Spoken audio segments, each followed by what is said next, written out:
Separated by the Salish Sea, connected by the Rio Graps in BC. This is the Cupcheck Wrestling Podcast with Aaron Schultz and Corey Ace Trelaw.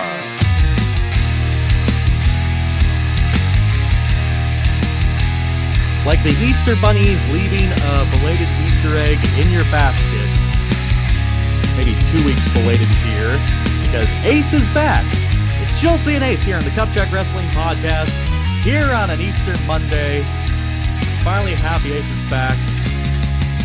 You know, I kind of mentioned solo shows are kind of break glass in case of emergency. Ace, can you promise me right here, right now, no more emergencies? Please tell me you're never going away. I'll do my best, but like my father used to always say growing up, I can't make that promise, champ. So I'm kidding. Timbers was a good kid.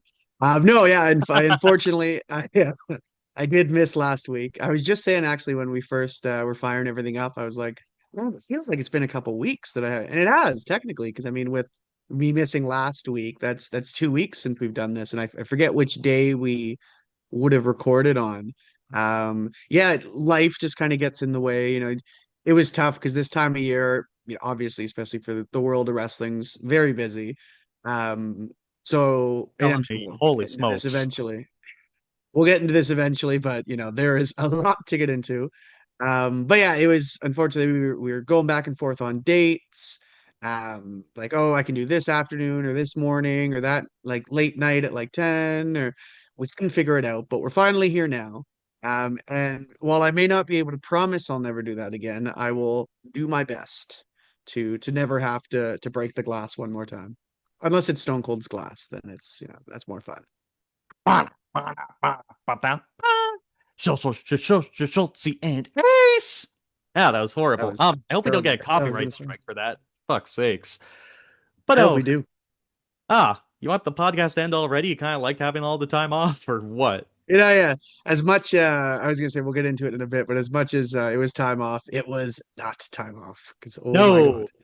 You'd mentioned that it's busy in the world of pro wrestling. It's just busy in our lives, too. I'll let you get onto your lore because you have a lot of lore that eventually gets to the focus of the podcast, pro wrestling. But I need to quickly go off about my nightmarish week and change when it comes to sleeping. As our listeners hopefully know by at this point. But if you're a new listener, I work early mornings. So it is always a struggle for not only Ace to find a good time to record our podcast, but for me to get some much needed sleep. And last week, as you say, Ace, there's always something. There literally was always something that prevented me from being on a good sleeping schedule. Monday, we had a sort of a farewell / welcome to Kamloops kind of shindig for a pair of colleagues. One was leaving, one is brand new, so we kind of had to meet up on the Monday night as a department. So I kind of had to sneak in an afternoon nap after I had a very short sleep the night before. So the entire week, basically, I did the split shifts when it comes to sleep, which, if you've ever worked mornings, if you've ever worked graveyards or overnights, is a nightmare way to try and gain your sleep. Time is always a concept. And then Tuesday comes, it's my running training. There was a crisis because, well, we were beginning our Tuesday downtown in Kamloops. I live downtown, so I'm just a quick drive away. However, this was the night that Game 3 between our Kamloops Blazers and the Kelowna Rockets was taking place, and event parking was in effect. Now, I'm not sure if anyone has ever parked in some of the specific parking lots in downtown Kamloops on days of events, but you know how you can just, in many parking lots, you know, grab your phone, just this, that, and the other thing, pay from your phone. They disable that for events. So I'm looking completely ridiculous. I'm in short shorts. I'm in a t-shirt. I got a runner's vest. I got this thing here filled with water, ready to go. I'm ready to run 10K. And I'm just waiting in line like a total dolt, just waiting to pay my parking. This lineup's taking forever. And then I look up and I see event rate in effect. I'm like, I'm not fucking paying extra for parking in my neighborhood, and I'm already late. I'm just going to run the treadmill to make up for this.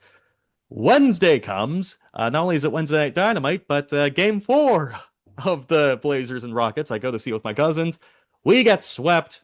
That's another one where I had to sleep in the afternoon to be up for a 7 o'clock start and then go back to bed again. Thursday it comes. Recently, I've become a shop steward at my workplace, so this is my first day observing to talks between management and a colleague of mine, a fellow brother and sister who had a point to make. So there's that. And then finally, Friday, I go down to the lower mainland. Our buddy Tally, he's the general manager of the Coquitlam Express. Go Express, go! As I wear my shirt on this broadcast.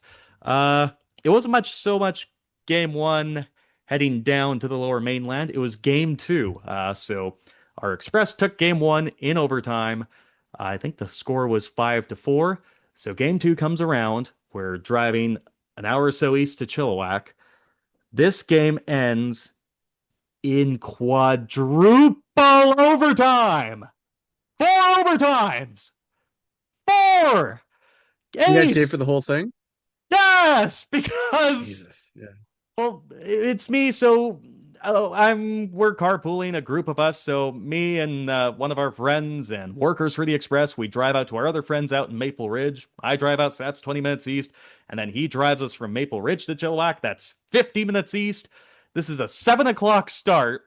This fucking game ends at 1:06 in the morning. And you know what else? We still had to drive back home afterwards. We didn't get home until like 2:05 in the morning. This Chilliwack Coliseum, God bless the folks who work there. These concessions closed basically right when the third period started. So if you look around the rink, these vending machines only have pop, no snacks. I got together all Sobers these you up real orders. quick. Yes! I only had 2. I didn't even get ham. I just had 2 beers like a regular adult. And I can't imagine, like, you pre-gamed and that was your night out, or that was your pre-game or whatever. Like, we talked about maybe someone needing to go on a liquor run for us afterwards because, we intended to have a few bubbly pops, especially if the Express took a 2-0 series lead. But no, we were there until just after 1 in the morning. The concessions close right as the third period begins. These concessions don't reopen until the 4th overtime. And the lady said, if I knew that they'd be going 4 overtimes, I would have opened earlier. Big help! So I get a fucking hot dog, a ball of Coke.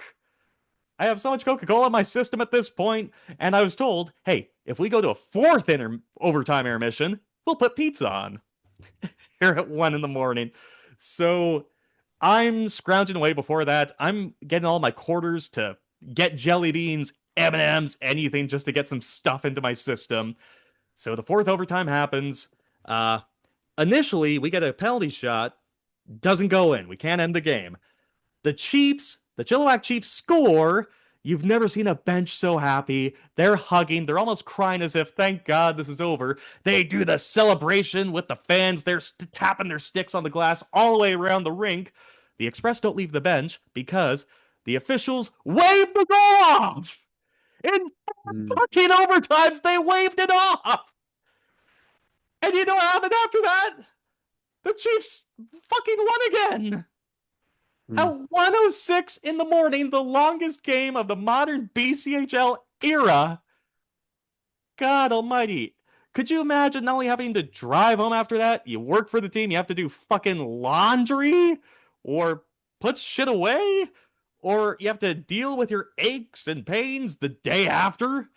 I was a nightmare just going to bed and then taking, thank God, the Coquihalla Highway. It was beautiful and sunny. I was able to take that instead of the Fraser Canyon. Shaved an hour off my commute. I can imagine living with that the day afterwards or 2 days afterwards. Ace, I'm still feeling fucked up just from the last week, but 4 overtimes was the cherry on top of all this nonsense. Yeah, I was gonna say, knowing a little inside to operations of such, thinking of that bus ride back after trying just as quickly as you can to pack all your shit up, throw it in. They're probably on the road for 1:30, 45. They're upset. They've obviously played what, 3.5 scoreless period. Maybe I'm not sure if they scored in the third. 3.5 scoreless Three, periods where there it's were just like three somebody just minutes fucking score. 3 minutes and 44 seconds left in the fourth overtime is when the goal happened. I forgot about the best part. So after the goal got waved off, this linesman, you know, these fucking refs just do not want to be here at this game anymore, but they're still trying to call it down the middle. So these players are too tired to even capitalize on mistakes. So the linesman's like, no, no, no, that's an infraction. No, no, no, no, no, no, no. You guys change. Even the fans are like, just fucking drop the puck. End this now. So yeah, continue. Sorry. No, no, just yeah, knowing the like having to pack everything up, get everyone in, everyone's rushing onto the bus. They're probably starving too. There's not enough Cliff Bars in the world on that snack desk to fuel. And then Credit to driving Tally. home, like you said, for an hour, just to get back to the rink, put it all away, and then they have to drive all themselves home after that. So I'm guessing a lot of them got in for about 3-ish, which sounds horrible and very tiring. God bless Tally. He did order Domino's, like got like 10 pizzas. He was on the phone, like he was doing his best Kyle Dubas impression, like picking up all these pizzas, making sure that his team was fed. I'm sure every slice was eaten. But the funny thing is, so they said that this attendance in Chilliwack was like just over 1,700. It was probably 1,200 at best, I'll say. By the time this fourth fucking overtime came, I was doing like a half-ass serious count. Honest to God, there's like 150 people left over for this fourth I was fucking gonna say overtime. how many? Yeah, As 1 midnight. a.m. Yeah. Yeah. Yep. And you know what? How they say there's no re-entry at the Chilliwack Coliseum. Uh, all these volunteers who look after the doors, they're long gone or they're asleep. I don't know. But there were players like affiliate players who were Uber Eatsing Chipotle to the rink and they have buddies watching the door as they go pick up their Chipotle. And other people's are doing this with McDonald's, for example. So everyone's trying to survive somehow, some way. And I think that's where it clued in. Hey, people are just ordering food to the rink. Let's just open up concession, I suppose. But Yeah. a nightmare. It was the exact opposite of what sounded like your birthday weekend. You just happy fun, la la la, casino, original Joe's. Hey, that kind of rhymed. But Yeah, yeah, you got there. Yeah. happy belated birthday. Now they can see your Thank face. you. Thank you. Yeah. I'm not sure if you listened to my solo show, but I I did did. get I did. belated. Yes. Nobody chopped you. Nobody tried to have a 2-star match with you while you were out and No, a about. lot of hugs, but Ah, I'm sure there air was somebody hugs. thinking of chopping me, yeah, maybe a bear hug or two. No, no, it was good. It's no 12:30 Domino's. But it was a good little birthday. So that was actually one of the things for me that I was pulled away for. I think that was we were trying to figure out, we were like, well, we knew the Sunday, obviously with my birthday, couldn't figure out a day to kind of get together. Um, and I think we had pitched the Monday. There was something else. All the days are starting to bleed together for me. It's a very, very busy time. Yeah, the Sunday was my birthday. We did a dinner, or I guess a lunch kind of dinner, at Original Joe's. We were there from like maybe like 2 or 3 in the afternoon till like maybe 7, I want to say 7 or 8. You left a Yeah, nice nice little meal. 15. Saw a lot of You good left a friends. nice 15% tip for the server who watched you over for 5 hours, or They actually it's automatic gratuity anything over hey, 25, I think it was. So I told everyone, I was like, hey, don't even worry about it. Just, pay whatever the bill says. And they did, which was good. And then yeah, then we tested our luck out at the casino. And the Whitney Houston machine was very good to me. I think I was doing the math because I won like 130, I want to say, but I was down before. I think I did the math. I was up about $40, but you know what? All things considered, that's not horrible. So no, it was a pretty good little birthday. But yeah, lots going on in our world. For those, I think I've mentioned I'm in school now. So our play I mentioned had wrapped, which was nice. I was like, man, I'm gonna have all this free time. It's gonna be great. And it's been a lot of one things after another. Good and bad though. So I'll start with some of the bad news recently um for those that, I'm sure some of my buddies haven't heard just yet, but my grandpa's getting up there. He'll be 89 in September. So he's had dementia for a little bit, but in the last couple of weeks, months, it's starting to get kind of bad. He was at the dinner at OJ's, which was nice. It was a really good day for him too. So that, they always say take the good days where you can. They've been in the process of moving though for the last 2, 3 weeks.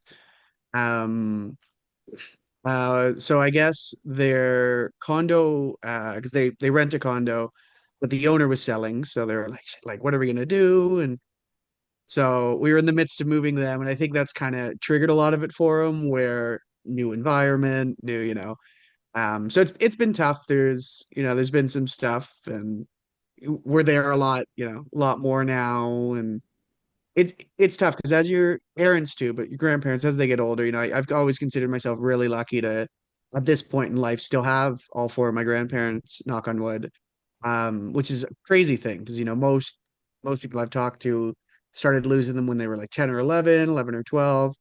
Um, but yeah, it's been more so, I think, harder for me to see my nana than my papa because there's a certain point where it's not sound callous, but it's a part of life. He's had a good long life and 89 now, and his good days are still good. So I can almost like wrap my head around that more. It's definitely harder seeing my nana distraught because she's still all there. This is the So vulnerability hour here on the Cupcheck yeah, Wrestling yeah, I was gonna say Podcast. I don't know Jesus. how we got into this, but one of the reasons too why we've been so busy. Seeing her there it's been tougher. Hmm. But it is what it is. We've been dealing with it, and it should get easier now. The move's done, which is good. And they're looking at long-term care. So hopefully that's all good. And yeah, in better news though, because that was a bit of a hard life turn on the sadness. Yeah, that's. I mean, how the hell are you gonna have better news than that? I mean, like a fucking sky high I'll bar. tell you how. I'll Very tell you quick. how. Best of luck to Nana and Papa though for reals. He said, "Don't want to make light of the Yes, situation, but of course not. Of comedy course not. sometimes might crutch One of those for." laugh or cry kind of. Yeah. No, Hmm. we're in the same boat. But like I said, on the good side of things, Rick and I just got a little puppy. Well, he's a year old, but we Hey, uh we adopted little George. It was one of those things we weren't planning, but it just kind of happened. Over my birthday weekend, we were in Duncan, which is kind of between is is Nanaimo and is George Victoria on the island is here. George gonna ask if he was an accident when he grows up? If he I wasn't. hope not. He better not. But yeah, we were out for lunch with a couple of Brooke's cousins and sorry, her cousin and then her daughter, who's like 10. She wanted to go into the PetSmart. So I found out, I guess it was National Adoption Week. I don't know if that was just clever marketing but we're looking at some of the dogs and the staff's like, "Oh, do you guys want to adopt a puppy?" And we're like, "No, we're just here to kind of, look around." And but we saw one that we really, really liked, and we were like, "Oh, let's maybe think about it a bit." And so, anyways, we were driving back from Duncan, and we start talking about it. We're like, "Oh, maybe," and then we kind of talk ourselves into it. So Brooke looks at the organization's website or Instagram page, I should say. Which, get this, you'll get a kick out of it. It's called the Itty Bitty Kitty Committee. Um, Hey, there you go. And so shout out to them. We go to their Instagram page and we see that there's a dog that looks like the one we wanted to adopt. They've announced the adoptment. And we were like, "Oh, no," like, and in that moment, we're like, well, there's the sign, it wasn't meant to be. Like an hour later, Brooke is still looking at it. She's like, "I don't know if that dog's name was Blue. We renamed him George." Um, it's like, "I don't know if that was Blue." So we called and it wasn't. And in that moment, we were like, we got to do it. So yeah, so we made the deposit. He was in Victoria because they had to do the neutering and a couple vaccines. And so yeah, so we picked him up Friday. And a bit timid. He's a rescue. He was in a kill shelter, actually. They got him from somewhere in California. So it's nice to know now he's safe and he's here, and we hopefully have him for a nice long time. We named him, I was telling you, we named him George after George Springer because we thought it was cool with the Hey, name Blue. So yeah, so now we got little Georgie.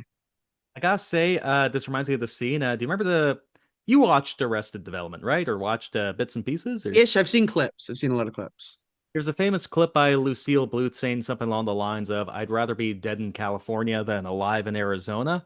Well, Georgie is happy to be alive in British Columbia rather than dead in California. I'm happy that you two were able Exactly. to rescue this little puppy, this little bundle of Yeah. joy, bring him up north. Hopefully, Lita in the background is learning how to cooperate with dogs. I mean, you're basically There's been a lot of looks, but nothing good just yet, but nothing bad. So knock on wood that that goes well. But yeah, so that's kind of my trauma dump and my good news for how crazy this last week or two's been. It was also my brother-in-law's birthday on the second, so happy belated Robbie. I think that's just trying to run it over in my head, other than a busy school schedule nobody wants to hear anything about. I think yeah. that's my lore.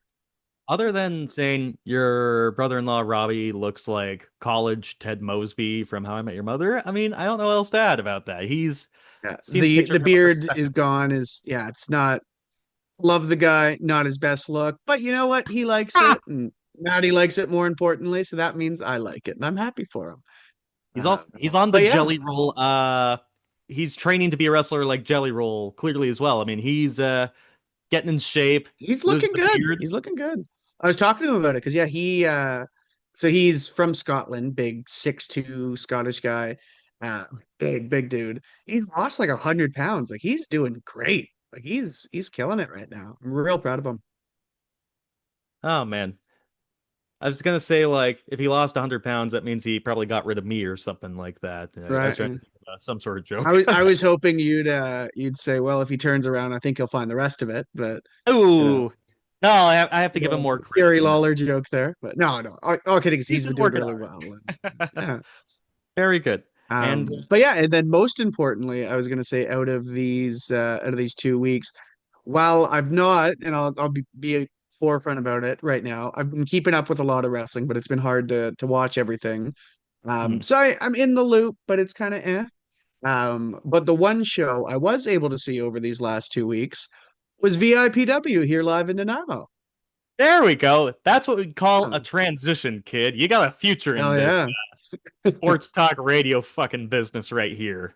Well, Look I at you. don't know about a future, but Yeah. Looking from afar, though, it looked like another pretty packed crowd at the yeah, oh, Sunday yeah. near Frank Grant Arena on like the VIX grounds. Also, Mhm. from what I heard, you killed Oh Canada at the Clippers game just a few hours earlier I too. did. It wasn't a Clippers game. It was actually that was another part of my lore that I would say it's just so busy. The Dirt Cup, which is an annual, I believe it's a charity for these two construction companies. They ripped it last year in Parksville, and I was lucky enough to be able to do the anthem there. And then they had asked again for the Nanaimo one if I wanted to do it as well. You'll know Owen. Talking to him though, he was saying like, man, what a day it was because right before that game, they had a Clipper game against, I think it was Victoria. So they were there from like 9 a.m. They'll be getting out. Well, obviously it was a couple days Mhm. ago now, or a week ago, but they probably got out, I'm guessing at, 10 or 11. So that's a long day for them. But yeah, for those who don't know Bevan Park, there's a few different, barns on the property. So I did the anthem at, I think it was 7:05 or whatever. We did that, ran with my dad and Brooke to the wrestling show, and I was like, if we missed the first match, whatever. But I had How mentioned it dare you? Those before. talents Well, are not there putting their bodies on the line not for you. whatever. I was like, not whatever, but we'll see most of the show still. But we came right, like we couldn't have timed it better. The second we walked in, the lights went off, and I looked at Brooke. I was like, like this is incredible. Like the timing could not have been better. We didn't have to stick because those guys, like they're crazy. They'll line up hours before the show. I showed up like 10 minutes late and right on time. It was perfect. So My kind of jam, just getting there, making the most out of your time. I appreciate that. So, yeah. for those of us who didn't attend, and we'll get to it later, I mean, outside of the big old WrestleFest show in June, we'll touch more on. There's another VIPW show in the Nanaimo before that. But for the folks who may want to buy a ticket to a VIPW show in the Nanaimo or elsewhere on Vancouver Island, what did the fine folks miss on Ace's birthday weekend at the VIX in that barn? I don't even I forget the name of the show and what was it was called, but let's just call it the Ace's birthday weekend show. What did the There you folks go. miss? You missed actually a really good show. I will say, there's not many times where I'll go to one of these shows and I'm like outwardly upset, or I'm like, man, that was kind of, you might be, I don't know, like a little expecting, like a little disappointed if you're expecting something, but for the most part, like they're super consistent. Every show, there's always something that I've walked away with being like, oh, that was actually really cool. Yeah, no, I really enjoyed it. We'll always remember too, the intermission. That was when we actually ended up paying the deposit for George. So that was cute. Yeah, we Oh, finally got a nice. second to pull out the phone and we were like, okay, let's do it. And the lights went back down. But yeah, as for the show itself, for the very first time in history, I'm going to pull a you. I actually made some notes. Ace Meltzer here. Usually I'm just shooting from the hip. I'm just, like, oh, that was good. But no, I did make a couple notes. We I love we this. opened with a promo. Hey, let's see how it goes. We opened with a promo for BJ Laredo and Scott Steele. I maybe it's the sports entertainment fan in me, but I don't know. I love a good promo at these kind of things because a lot of times you see like match, match, match, and it's yeah. I like a good breakup of setting the stage. So we had a promo that actually ended up going into a match for Scott Steele, and he defeated, what was it? Braden Goss. I couldn't remember if it was Gross or Goss. I'm pretty sure it was Goss though. The one thing I really liked about this one, actually, you'll get a kick out of this too, how the match was won, was just I'm looking at the notes again, seeing this being like, right, right. Um, with a hey, look over there. And when both Goss and the ref look over there, he kicks him right in the dick. And and that was the finish. That was the actual finish to the You're match. kidding me. And I died. It was so Was good. It was so was funny. was Scott Steele the babyface here, or? He was, yes, which is even Oh, funnier. thank God! Yeah. Oh shit! Could you imagine fucking babyface falling for that? Holy shit! I was so scared for a second. I don't even No, no, think yeah. your laughs are making it on microphone. Did you Oh just have man. to mute yourself, or you just couldn't catch your No, laugh? yeah, I don't know if it just didn't no, yeah, it got me good though. Oh I man. was sweating like if the fucking babyface fell for a look over there. I mean, the ref falling for a look over there, that's fucking inexcusable. Yeah. We got Kamloops thrash wrestling refs over there if that's the case. I But will say too, oh not, yeah. not to discredit our blues, but boy, these refs were bad tonight. Not in not nice, but just in storyline sense, like man, In character. that's a lot of wrestling referees. So next, we saw a triple threat match with our boy Bushido Brown, Badman Hey! McCann, and Ian Idol. I was a little upset that our boy Brown didn't win, but that's okay because it was won by Ian Idol after a distraction from, I believe it's Johnny Boston. Hmm, So interesting. Yep, and shout out to Bushido Brown, our boy. I think I don't know if it was his debut, but he appeared for it was Tapped Wrestling Federation over on the Lower Mainland. So he's making his way across the Salish Sea, going there over you on the go. mainland. So good show, Bushido Brown. Sorry to cut you off there, Ace. Oh, no worries, no worries. It actually works out better too because, like I said, I'm usually not a notes guy, so I'm just kind of going with it. And if you just go nice, and then I'm like, yeah, okay, okay. So the next match, so it's good that you've got something to add to this because I have no clue what I'm doing. So next after that, we get a match between BJ and Van Bruggen, which was actually pretty good. And one thing that I popped for was that Van won with the what I wrote down as the Collie Vice Grip. For those Oh who no don't know way! what he ah, So so he basically wrapped his hands around BJ's head and just tried to squeeze it like he was a yeah. grapefruit or a cantaloupe or something. Did he have like big heads? Because like I don't know, I haven't been like eye to eye with BJ, but look at him from afar in thrash wrestling. He's got a big old noggin for sure. Like I imagine you He's a need bit big of a hands bigger to be head. able to.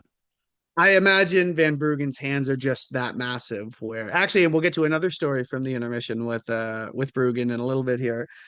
Uh, so and then in the next match, we had Michael May defeating Johnny Boston, which was a Anarchy Rules, I think, is how what they call their hardcore matches because the Oh, Anarchy okay, Rules okay. title, Hmm. or was it TLC? I don't know. There's a lot of weapons, and it was really good actually. There's a few really good spots, and I feel like those kind of shows, or sorry, those kind of matches at these kind of shows, really hard for them not to get over because Hmm. there's just a lot of fun stuff you can do. There was thumbtacks, there was a beer pong table that they did a superplex Thumbtacks. through.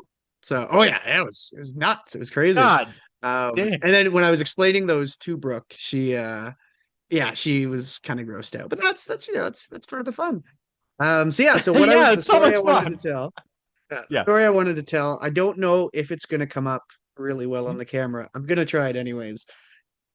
Because my father was there with me, and Oh, I took the photo I where he saw a couple kids with Ty Cordova and Van Bruggen.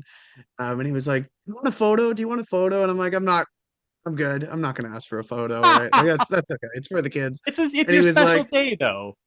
"Yeah, it was my special. I should have told them it was my birthday, but I didn't. And instead, he's like, 'Well, would you take a photo of me?' And I was like, 'Sure, why not?' And they were cool about it. And There you that go. A is little bit them. more into the middle there. You might. It's starting to zoom in. Oh, It's zooming on your lamp now, but there you go. You can kind of make it out. We'll try and make yeah, I this know like the sometimes thumbnail or something. if I reset it, There you yeah, go. yeah, maybe Okay, make get a it a little bit of a thumbnail. better view that way. God bless your boy. God bless your father. God bless Timmers. He's vertically challenged at times, and it Don't was tell really a him that. picture. I'll tell you that, and hopefully Timmers just never finds me. But I gotta say, as soon as I saw that photo, uh, I think the one thing you need in wrestling is that you need a good manager, a good mouthpiece. Not that the Cordova Corporation can't talk, but you know what? Old Timmers, he's able to make his talents in that picture look even larger than life, and he can talk. And you know what? I bet if he was with the Cordova Corporation, he'd give Paul Heyman and Don Callis a run for his money. I don't know. I think your dad could pull off being just the sleazy manager. I think he'd be a great job, do a great job at that. Feel like Vince would have loved him in the like interviewer role because you know those like whenever you see Todd Grisham or Saxton, they'll do like interviews Yes. with their shoes off or crouching or because they want to make the wrestlers next to them look massive. My dad would be perfect there. And again, hopefully he doesn't watch the doesn't watch the show because he would hate that joke. But yeah, that was a lot of fun. So he got to take that photo, and the guys were pros. You know, they were in character the whole time. But Dylan, so those that's kind of the Cordova Corporation, the big heel stable. They were able to stay in character while still interacting with everyone and being nice. So There we go. I think that's a big bonus when you're working with, especially in smaller communities, or when you still need them to buy programs or They're merch dicks, ears but they afterwards. still want your money. Yeah, we do live in a capitalist society. So, but no, the guys were great, and my dad was, like a 6-year-old boy, couldn't have been happier. Be like, hey, look at this, and so In in he was hindsight, really enjoying it. in hindsight, it's good that you didn't tell him it was your special day. I'm sure Cordova would have given you 31 birthday bumps and one for good measure or one for good luck. I don't know about luck, but all right. So let's get to the last three matches of this show. We had Draco versus Edward Wild the Third. And for Oh. those who don't know Edward Wild the Third, Mhm. I think it might be my favorite character because he's kind of this like royalty. He looks like an '09 Orton. Like he's got like the bald Yes. head. He's he was just like just the way he carries himself. I really really like his work. Very I've seen him at a quickly. couple of these shows now. Yeah, very quickly. I think he's from Prince George. He did do the first thrash wrestling show I saw this year, and the recent thrash show I was at. He wasn't there, unfortunately, but these kids came up with the most clever little sign. It killed me. They called him Squidward Wild the Third, and instead of his face, they put the handsome Squidward picture on top of it. I was like, fuck me, that's really funny. I wish he was here to see this. So, yeah, taking on Draco too. Also been at the last thrash Yeah, show I saw. I know these names. I'm picking this up. We're yeah. getting familiar. it's nice, especially when you start going to a few of these because you're like, oh, this guy or oh, that guy, or, especially the ones that you don't know from outside. Mhm. It's really cool to start to know a couple of the guys. Yeah, this was a really good match. Draco ended up winning it. But yeah, no, I don't know what it is about. There's something, just maybe it's the way he carries himself, but I'm really digging the third. So that was good. And there was a an older woman that was screaming at him, and he was selling it perfectly. So yeah, Hell yeah. there's not really much more you can ask. The next, which I know you would never refer to it as this, but right before the main event, we get a six-man tag. And infamously, I always say like, "Oh yeah, this is the one, the cool down match, right? You kind of get ready for the main event." I know you would never say this, Mhm. so I didn't have much of a note for this, just because it was pretty quick too. It wasn't super long, but it was Dash. Was it a handicap? 'Cause I only got two names. Maybe I didn't know one of the names. I had Dash, Okay. who we know, Ash a Rye Dauntless. guy. Mhm. Yes, yeah, Okay, dokie. and somebody Rye guy. I must have missed the third because I'm pretty sure it was a six-man Mhm. tag. Mhm. And then Wayne and Evan Ashford. And the only note that I had from this, I had asked Kama, the one you know too, who about Evan Ashford. So I guess he had really long hair before. Recently, he just cut it. And nobody except you and Brooke are going to get this joke. But all I could see was Wags. Like, just the second he cut his hair, it just looks like if Wags was a 21-year-old wrestler, like the same part, the same. It was all I could look at for the entire match. And I kept saying to Like Brooke, like, I was like, take a photo, like, or video, send it to Tally. Like, it was insane. And like the seeing pompadour Wags pulled yell to at the kids. side. Yes. Yeah. Yeah. Yep. Yeah, I So don't know if I was able to take a good photo, but yeah. Yeah. if you're listening to this, search up Jeff Wagner, Coquitlam Express, something like that. Yeah. It should be uncanny from what I was told. But Yes. man, I'm Oh, the sure. only I thing that think was missing was the glasses. That was it, because he was wrestling, obviously. yeah, you said it best. But I'm sure in real life, like if you're going about your daily business, like going to an airport, he probably has a better haircut. But when you're in wrestling, more times often than not, you want to keep that length, brother. I hope he made the Yes. right move. Yeah. Hopefully, like I said, it looked incredible for real life because uh, real life, the long hair probably wasn't his best. So, like, definitely a good move, real life. Wrestling, though, you could make the argument that he should have kept the hair. My They ended up winning I though, so maybe the haircut did him well because the heels walked away with the dub here. Here's the thing, you always need to be careful when you shave your head because you never know if you shave it all off, you never know if it grows back. A hair match was right there on the table for our boy BJ Laredo to book. So I don't know if our boy Evan Ashford wanted to go bald, but I'll always think about that. Shoot, fans love, and Grant working with clippers are a little bit hard, but you know what? Fans love seeing someone get shaved bald and having that Who kind doesn't? of stakes involved, like a mask versus hair or hair versus hair, blah blah blah blah blah blah. So No. shoot. Just a mind. Hey, if you're ever thinking of wrestlers out there, if you're thinking of shaving your head, try and have a good old hair versus hair match. You'll either sell some more tickets or make people want to come back because they saw someone get shaved and humiliated. And who doesn't love that? Human suffering's my favorite. At a wrestling show, sure. We need some Schadenfreude or however you pronounce that word. And then anyway, so that like I said, that we won't say a cool down match because that is rude. But the tag match that kind of sets, let's say, sets the stage for the main event. We get Cremator defending his VIPW World Championship against Scotty Mack. And I was really into this. So this felt the only note that I took from this, when I remember even seeing it on the poster before, where I was like, oh, that's cool. So both of these guys have been wrestling in Nanaimo on and off for like 20 years, or at least maybe even longer, at least since I've been watching. And that was 2004, 2005. And it felt so like old school in that sense. And I really dug it. A little quick. Definitely, I feel like I won't say filler, but it felt like one of those matches where it's like we're doing this to get to here. Obviously, we're on the road to WrestleFest. Um, I was really getting into this, and I felt like I wish there was a little bit more. But I was still into it from beginning to end. It ends after a bit of malarkey. Cremator ends up retaining.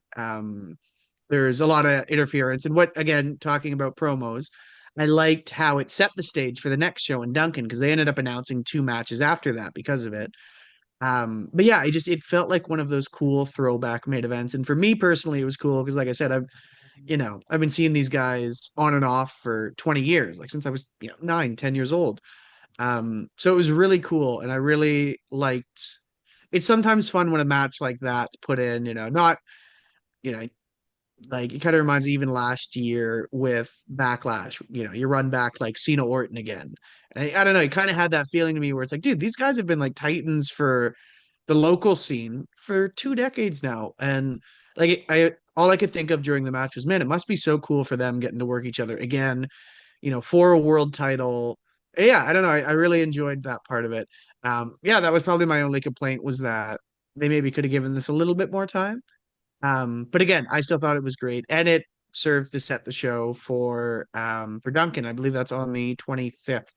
That's going to be coming up pretty quick here too. We'll get an exact date in just a second here, but I'm just expecting you to make a TikTok edit, finding, video for those two like 20 years ago, making a voices in the air kind of segment, just like with The Rock and Cena, like 10 years later Yeah. or whatever. Do the looks each way. I wish they started it that way. That would have been fun, actually. Yeah. That'd be so good. But yeah, excellent report. I got FOMO. It seemed like a packed house, a fun show from the sounds of it. I do need to go to a VIPW show again soon, but I may not be able to make it. But you, our valued listener and viewer, may be able to see a VIPW show here pretty quick. So, as Ace mentioned, that show in Duncan, Saturday, April 25th at 6:30 p.m. from the Meller Hall on the Cowex grounds. That's in Duncan, Saturday, April 25th.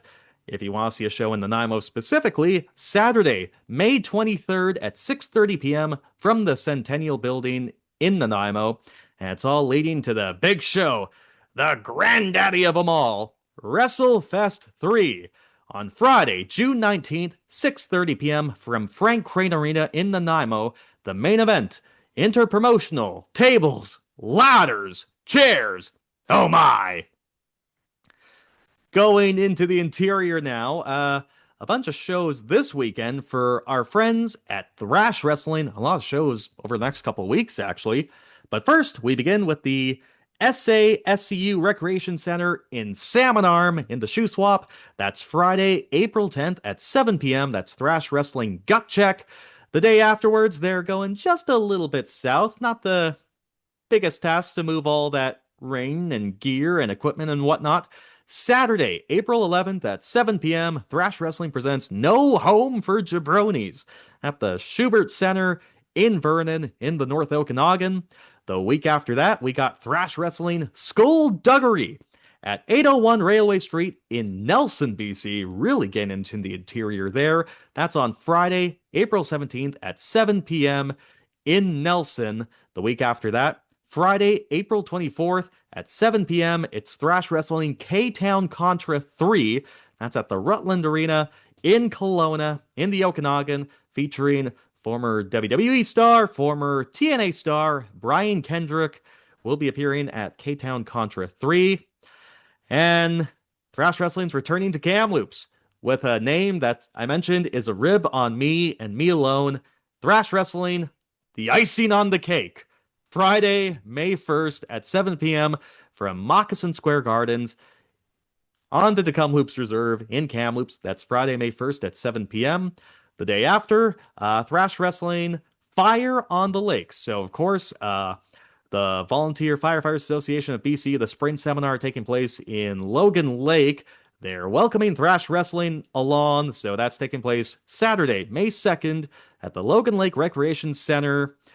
Tickets are $20 each. Doors open at 7:30 p.m. There are no online sales. It's all at the door. So just a note there for May 2nd, Thrash Wrestling in Logan Lake. And this is a new show that was just announced.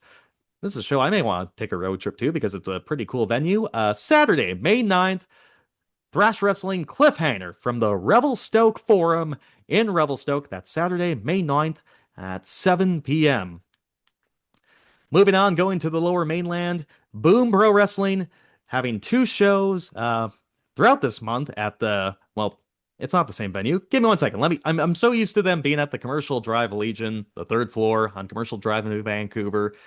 It's become like a muscle memory, It's just always going back to home base. But Boom Pro Wrestling Kids League Night 7 taking place this Saturday, April 11th from 8 p.m. to 10:30 p.m. at St. James Community Square in Vancouver. It is AEW Dynasty weekend, so there's not just a lot of wrestling to enjoy on Sunday, April 12th, but a lot throughout the weekend. We'll get to that momentarily, though. But Boom Pro Wrestling Road to the Commodore, Phoenix Rising. That's Friday, April 24th from 8 p.m. to 10:30 p.m. back at home base, back at the Commercial Drive Legion, 3rd floor. They're doing another show the day afterwards at the same location, the Commercial Drive Legion, 3rd floor, Road to the Commodore, Twin Fang. That's Saturday, April 25th from 8 p.m. to 10:30 p.m. And finally, Boom Pro Wrestling, the biggest one, taking place Saturday, July 25th at the Commodore Ballroom. What a venue, what a show that will be. Sticking in the lower mainland, Big West Wrestling Slash and Burn taking place Saturday, May 16th at 6:30 p.m. at the Sullivan's Community Association in Surrey. Going to Northern BC, Primetime Wrestling has another pair of shows taking place in Prince George at the PG Civic Center. The first one, Friday, May 15th at 5:45 p.m., followed by Saturday, May 16th, also at 5:45 p.m., also from the Prince George Civic Center. Going back to the lower mainland, Mystery Wrestling 24 is taking place at the Great Canadian Hastings Racecourse and Casino. That's Saturday, April 11th at 2 p.m. in the afternoon, featuring AEW star, Reign of Honor star Evil Uno. I believe that Kenta of Pro Wrestling Noah, New Japan Pro Wrestling, and WWE fame is also on the show. Up into the Caribou briefly, Overdrive Wrestling taking place April 18th from the Limelight Theater in Williams Lake, BC, in the Caribou. Going back to the lower mainland, we got Tapped Wrestling Federation Bash at the Row taking place in the summer, Saturday, July 4th at 7 p.m. from 3012 Murray Street in Port Moody, BC. And, well, Apex Wrestling, shout out. Thanks for the follow on Instagram there, boys. We appreciate that.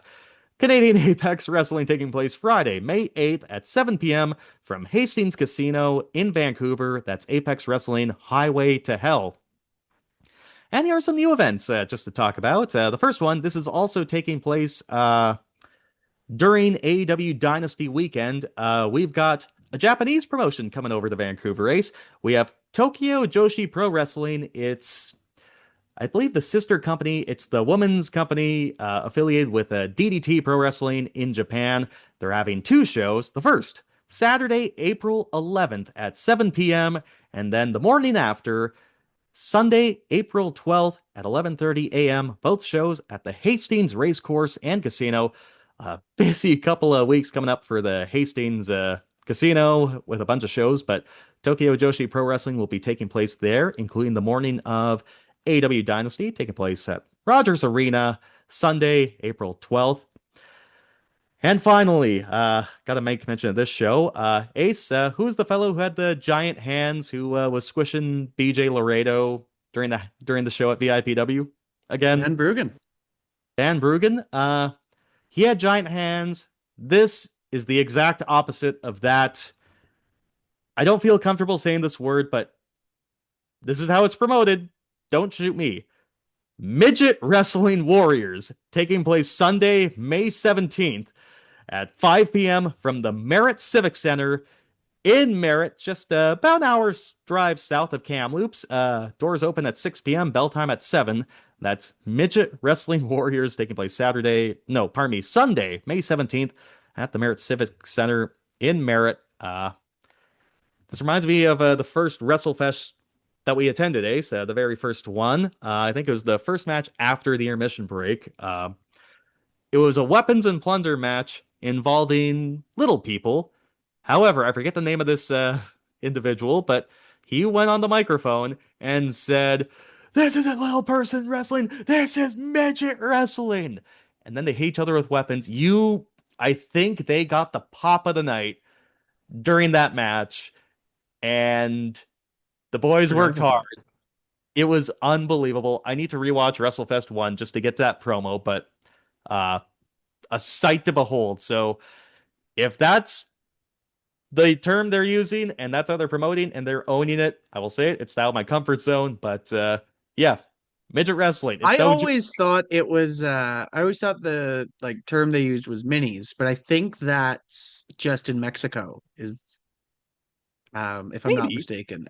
Again, I'm not super familiar with it myself, but I'm pretty sure in Mexico they promote them as the minis. Okay. I you know, I could be wrong though, so please don't yell at me.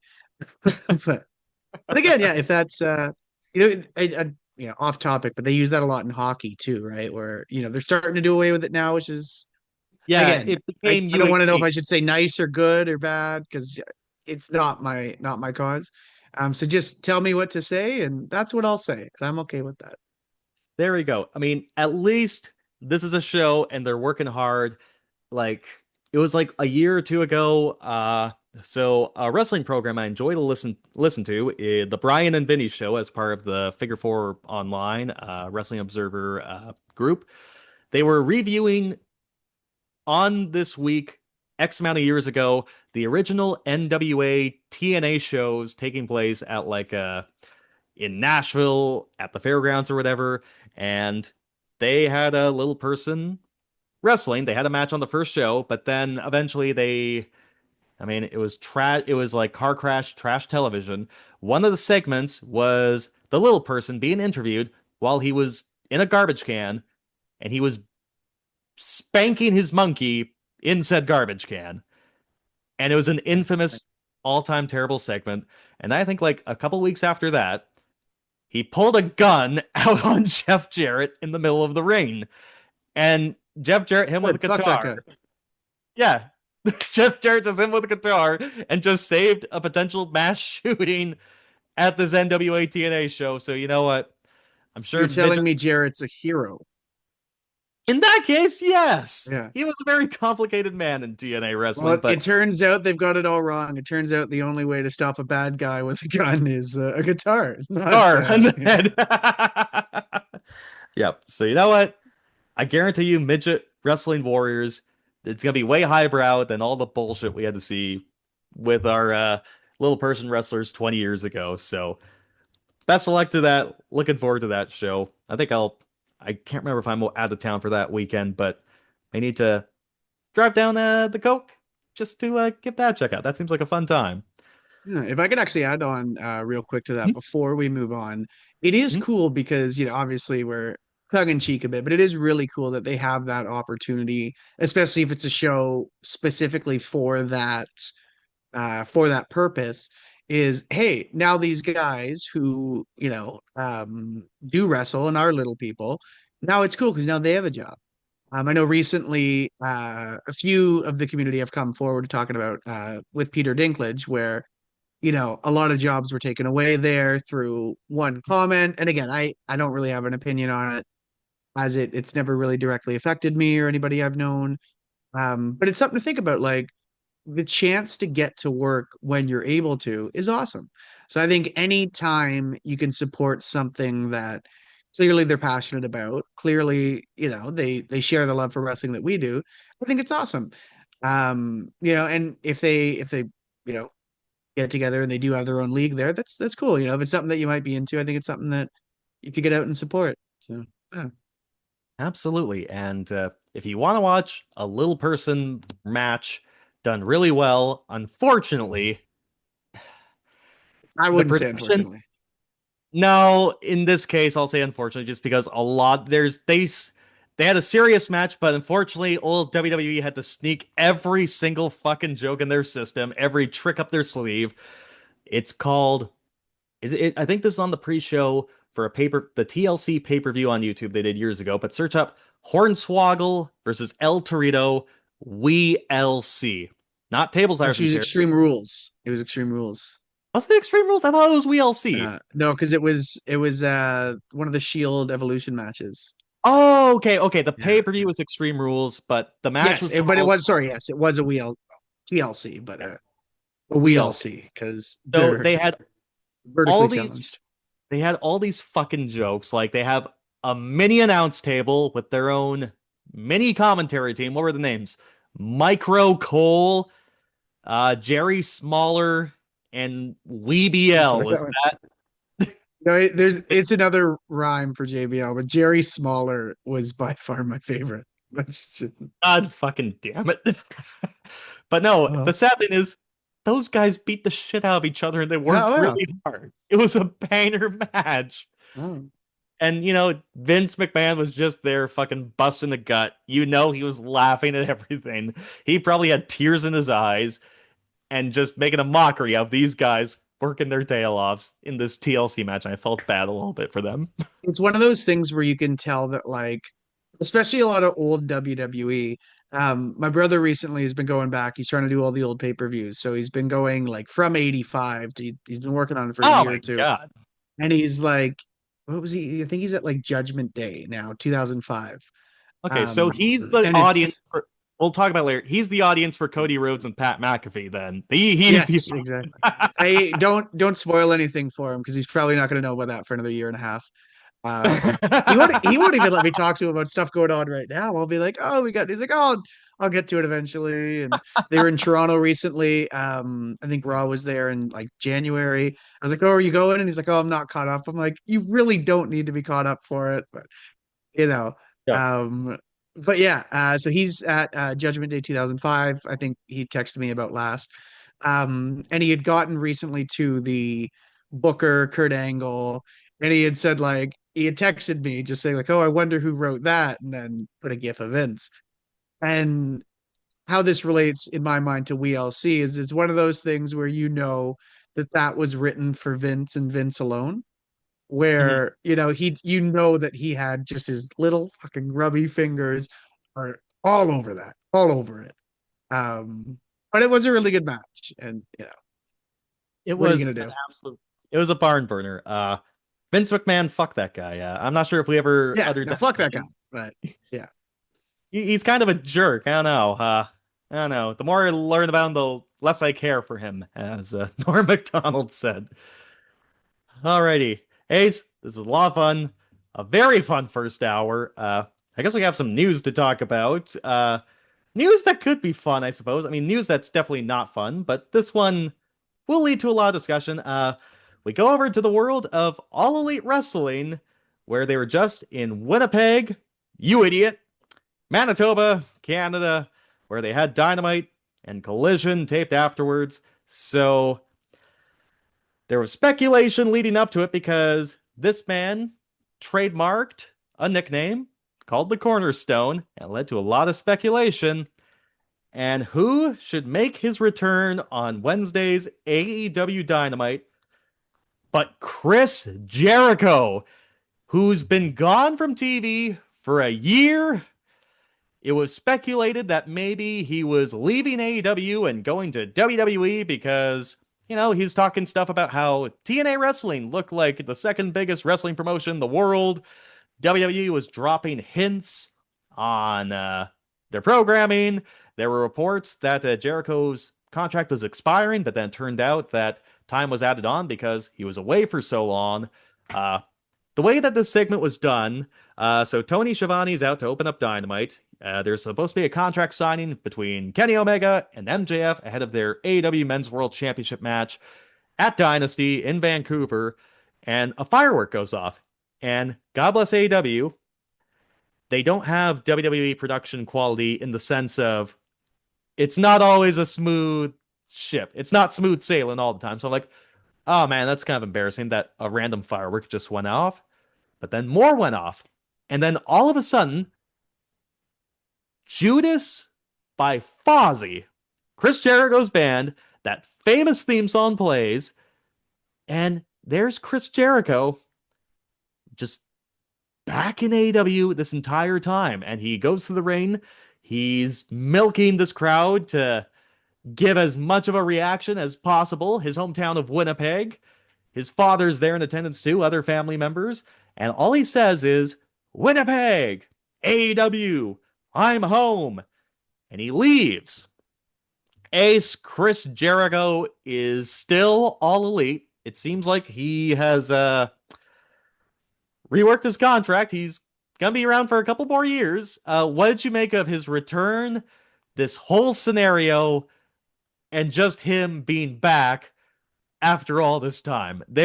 I don't even know where to begin. There's so much to talk about when it comes to the Chris Jericho lore. Like, I felt like the Codyverse with Cody Rhodes and AEW was a little bit more easier to explain than Chris Jericho's current situation. How do you feel? Where the fuck do you even begin? Yeah, I feel like you have to begin on Wednesday from when he came back. I know, like you had kind of set the table a bit. There was a lot of speculation with him possibly going back to WWE. And I don't know for sure, but I would assume that at some point I think WWE also thought that he was going back. Just based on they're not dumb, I mean, the thing I always say, they're dumb, but they're not dumb. They know they're very intentional with everything they do. And there were subtle, I forget exactly what it was, but I'm sure Graves said something about breaking a wall down or like they do that kind of stuff all the time. And I feel like they probably thought for sure, oh yeah, they'll, get that retirement feud. Maybe it's with Gunther. Whatever it is, they always say everybody always comes back. And I feel like they thought that was going to be the case with Jericho. Um, it's interesting though, because I don't necessarily know if all of this was Jericho. Obviously he's back now. I know you had mentioned briefly too about adding a little bit more time to the contract, whether he's just riding this out still, whether he's saying, "Hey, I'm back here." Um, I it's interesting for me personally. I know a lot of like my buddies that I've talked to about this, they were kind of hoping that he would go back. I don't know. Um, I think it would be a cool kind of way for him to end his career with, let's be honest, a lot of people don't like him nowadays, which there's some critique there, sure. Mhm. He was absolutely one of the reasons this company got off the ground. Um, and I think that's a pretty good feather to have in your cap, where not that I'm putting, the complete success on Jericho, but he's definitely a name that, lapsed wrestling fans who maybe weren't watching WWE at the time, wrestling fans even today who might not have thought about him in a number of years now, or WWE fans. He's a name that no matter what, you're gonna generate interest just by the fact that he's on a card. Same with or Adam Copeland now. Same with Christian. We get, I think, in this day, we kind of get into this bubble of, like WWE has this problem right now where like every champion's over 40, which is crazy, but that's another story.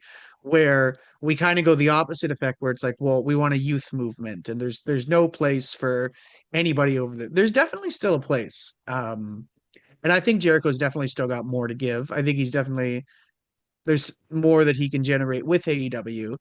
And I'm kind of interested to see it. Now, if he still goes back to WWE, there's obviously still a whole lot you can do there. Um, because there's tons of legacy run stuff you can do. And but yeah, I don't know. I was happy to see it. That being said, we didn't get much here. So it does make me wonder how, no pun intended, or no, how all in he really is on, going forward. But only time will tell. Regardless, I think this was a really cool moment. Seeing his dad there was really sweet. Yeah, I don't know. How did you feel about it? Um, how do you say? I mean, I don't think it was a disaster. Like, he came out, so how do I start? You're right though. Chris Jericho, like I maintain, Chris Jericho was the most important free agent signing in AW history. More than CM Punk, more than take your name, more than Tony Storm, like, and that's not a Mox has got discredit. to be up there too, but Mox, yeah, no, Mox for sure. I mean, especially as the longevity, God bless Mox. The reason you kind of touched on, like helping the company get off the ground. So first, I mean, when I say free agent signing, I don't include the elite. I don't include Cody Rhodes, the Young Bucks, Kenny Omega, or Hangman Adam Page because if those guys aren't free agents, there's just not an attempt at AEW. So I always want to differentiate that. But like in terms of a free agent signing, Chris Jericho was important. Like when he nicknamed himself the Demo God, when AEW was just starting out on TNT, when their TV contract was basically just getting their TV production covered, if I remember correctly, he was minute by minute, like quarter by quarter, he was the biggest draw for AEW Dynamite, being near the top of the cable charts for those first couple of months, while getting counter-programmed by WWE. They have NXT TV on USA Network trying to go head-to-head with AEW, trying to take them out, and just a few months in, AEW gets a new media rights deal. I think it's like $20 million a year, something like that, but basically having that TV deal makes them viable. And then, of course, a few months later, a pandemic happened, or as WWE calls it, the world shut down. And they probably don't survive the pandemic if they don't have that TV deal. And Jericho's a part of that. And then you had some homegrown talent, maybe not homegrown talent, but like non-WWE talent get elevated by being featured with Chris Jericho, such as MJF and Orange Cassidy. It eventually goes down because, and also just like in terms of the leadership, I should say. So after CM Punk gets into the brawl with the Elite, the infamous brawl out after All Out 2022, I mean, who is there kind of to help settle the waters but Chris Jericho, along with Bryan Danielson and Jon Moxley. But Chris Jericho, famously during that news conference afterwards, he talks to the media, but you can see him whisper to Tony Khan, and he's basically smartening Tony up about what happened between CM Punk, Kenny Omega, and the Bucks, and Ace Steel, that whole brawl. So he's kind of trusted. And 2022 was probably one of Chris Jericho's best years ever because he had a big health scare, I think, in like 2021. He had to take some time off. He came in like the best shape he's been in like years and years. And when he was signed by AEW, I mean, he was hot. Like, the reason AEW also kind of exists because Chris Jericho and Kenny Omega had this massive match at the Tokyo Dome for New Japan Pro Wrestling that did gangbusters business. AEW decides to try and sign Chris Jericho. Jericho goes back to Vince McMahon and says, hey, they offered me this amount of money. Do you want a match? Vince McMahon says, we won't match that. You go off. And then he realized, shit, pal. And then it was already too late. So that's like the peak of Chris Jericho. The decline starts for various reasons. The first, I mean, it sort of happened. So throughout 2023, it's becoming more prevalent that the more Chris Jericho is in a position, like he was in his 50s, he's trying to elevate other talent by having them win the feud, quote unquote. But then he'd always be the one featured on television the most, for example. But that's a booking issue that's kind of a little bit out of his control. What kind of happened was in late 2023 was very difficult. So after all the talks about these NDAs being signed by CM Punk and the Elite, Chris Jericho presumably had too many bubbly pops, too many eggnogs over the holiday season, and talked about how he never had to sign an NDA for anything. And then there was an old wrestling reporter named Nick Hausman who suggested that Jericho had signed an NDA in relation to an alleged unwanted sexual advance on a woman wrestler back in like the early days of AEW, Kylie Ray. It was either that didn't happen or Kylie Ray wasn't ready to come out, but then Nick Hausman eventually just deactivates his account and just leaves the wrestling business. But that story's out there, and Chris Jericho can't really recover too much from that. And then throughout the year, he's just having like a very poor feud, say with Hook, and his age is just really showing. And AEW stands for All Elite Wrestling. And yes, it's scripted, it's predetermined, you can pace yourself. Chris Jericho doesn't have to keep up with a 23-year-old. But it shows that Chris Jericho at this point in his 50s has lost a little bit of a step. And fans don't really want to see Chris Jericho at that point. And then Chris Jericho is just not leaving. In fact, he's getting more TV time. In fact, he's trying to be more meta about it. That's where his whole learning tree gimmick, his whole group with Big Bill and Brian Keith began, because he wanted more learning time. He wanted more people to learn under the learning tree of Chris Jericho. And really, I think that's a big part of why the fans turned on Chris Jericho. Ace, as you'll attest to us watching him in in WWE, Chris Jericho always took a year or two away from the business, came back in with a new idea, a new gimmick. He was fresh to the audience. He was rejuvenated. And outside of kind of being forced to be away due to health issue in like 2021, he never really fucked off over the last couple of years. He never took that absence until this recent year-long absence. And so I think part of him being fresh was just another thing that the fans, absence makes the heart grow fonder, and he just never left after whenever he would leave. It worked for him so many times. Yeah, I was gonna say one of the things we used to always joke about was like, oh, that first high guy's back on Dynamite's gonna hit like crack, you know. Just, but, Hi, guys! um, but yeah, it's actually a really good point. I never it's funny, I never thought of that really where that happened so frequently when we were younger with Jericho, where yeah, Fozzy would go on tour for a year and then it'd be like, okay, let's come back. And oh, Barney Stinson's wearing suits. Like I'm gonna do that and be this like brooding. Um yeah, and then I think what was it, 2010 when he left again, and then he came back in 14, and then he left again, then he came back in 16 for that run that I think you could almost argue that most people nowadays remember him for with Kevin Owens and the Festival of Friendship. And um but then of course he would leave again for New Japan when him and Omega would do that match. So he's it's definitely in his wheelhouse to like, hey, I've got an idea or something that I really feel good about. Let's run it.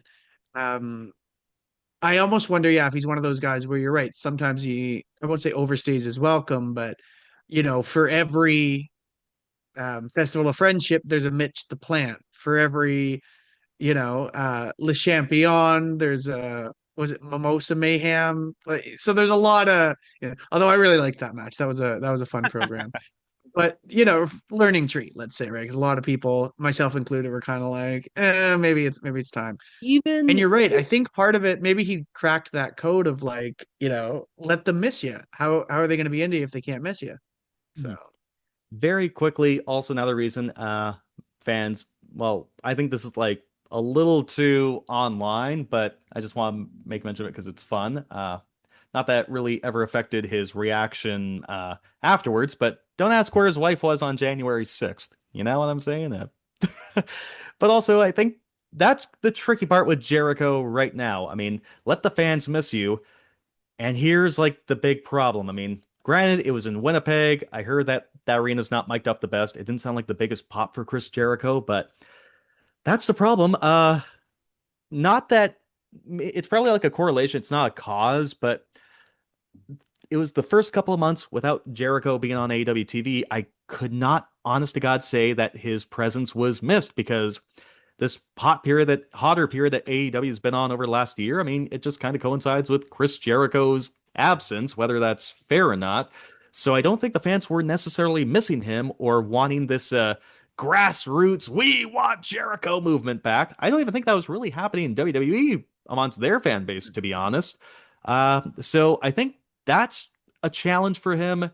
The other challenge is, and I think, I'm not sure if you agree with this, but I kind of put him in this tier now. When I was watching WWE, when I was a kid, Ric Flair was in his late 50s, and Ric Flair at that age had good days and bad days. And over the last 2 years, Chris Jericho has had some really good days, like a match with Bandito, and then he's having a match with Matt Cardona. It's like, oh, brother. So it feels like he's at that point now at 55 years old. He's in better shape than Ric Flair, but, I'd say Ric Flair overall is a better worker than Jericho, so maybe it kind of counteracts, like they counter each other. But my big question now is, what? What is there for Chris Jericho to do? What program is there for him to do? How does he fit into all this? What do you still have him do? Will he be an asset? And what's his plan? He's had a year to think of something, but I just don't know why. I'll give him this. He looks in shape. He looks in really good shape. How well does he move in the ring? Who knows? But yeah, just what do you do? That's the biggest question I have right now. It's clear that I think they want him to be a babyface because he's got Judas back. Everyone loves a good old Saint Alon, a good old name that tune, but that's what's sort of leaving me second guessing. Maybe we'll have more answers on Dynamite, but at that point, a simple Winnipeg, I'm home. It didn't do that much for me. I'm like, okay, it wasn't a disaster. You didn't get booed, but what next? What are you gonna do next? That's sort of the thing I have. That is still a huge lingering question. Yeah, I don't really have an answer for it. I think the world title scene's pretty congested right at the moment. So I don't see him anywhere there. Nor do I really see him lobbying for that. He's never been that kind of guy. Um, I see him probably finding a talent he really likes and wanting to do a program with them, try to elevate them, you know. Um, Selfishly, and again, I know I don't even know if I've mentioned this to you yet, so I don't know if you'll roll your eyes. I wouldn't mind seeing him run something back with Cope. I don't know what kind of what do you call it? Like what kind of light, or I wouldn't be against that. Something with, Christian as well. It's there. I feel like a nice one-off could be a really cool moment. But yeah, I feel like I'm sure there's a crop of newer guys that he's like, oh, say what you will about Jericho, because there's a lot you can say. He's definitely always been somebody who wants to make everyone around him better, and that's really cool because a Mhm. lot of the names, especially the bigger names in wrestling, it's usually the opposite. Like not even just, maybe not at the expense of everyone, but they're usually more involved for themselves. Of course I'm sure likes having the spotlight on him as well. Who doesn't? But he's always been a guy that's wanted to give back, and you know very off topic now, but just because it's one of my favorite stories, uh was SummerSlam 2002 against, like you said, Ric Flair, who was in his 50s at that point, probably around Jericho's age now. And Flair had just come back. He hadn't really worked a lot of matches outside of like Vince, and he was working a program with Jericho going into SummerSlam, big match. And in the match, he was scheduled to beat to beat Jericho with his famous figure four. So Jericho was going to tap out, and Flair felt kind of weird. When he had talked, he's like, "Man, I don't know. Jericho's a younger guy. I don't know if I should be beating him. I definitely don't know if I should be beating him by submission. I'm not Ric Flair anymore. I'm an old guy who used to be Ric Flair." And Jericho actually lobbied saying, "Fuck that. You're the nature boy. Like, how are you even thinking like that? That's insane." Like, no. And I think it's so cool to think of somebody lobbying for themselves to lose to someone you might look at as out of their prime, someone to lose to them, and by submission. So he's just one of those guys where, like you said, I probably don't want to know his politics in the real world, but at least in wrestling, I think it's really cool that he's been, for decades now, somebody who's always cared about the guys that he's dancing with. So that's kind of my 2 cents on it. And yeah, I don't know. I think he's an asset wherever he goes. Like you said, you might not get the best every night. It's kind of a take the wins where you can. You'll have your good days and bad, but I definitely still think there's a place for Jericho, especially just given that he was, again, I won't say the only one responsible, but one of the big reasons this promotion got off the ground. So I no, would argue I'm happy Jericho. Chris Jericho means more to AEW than WWE at this point. Yeah.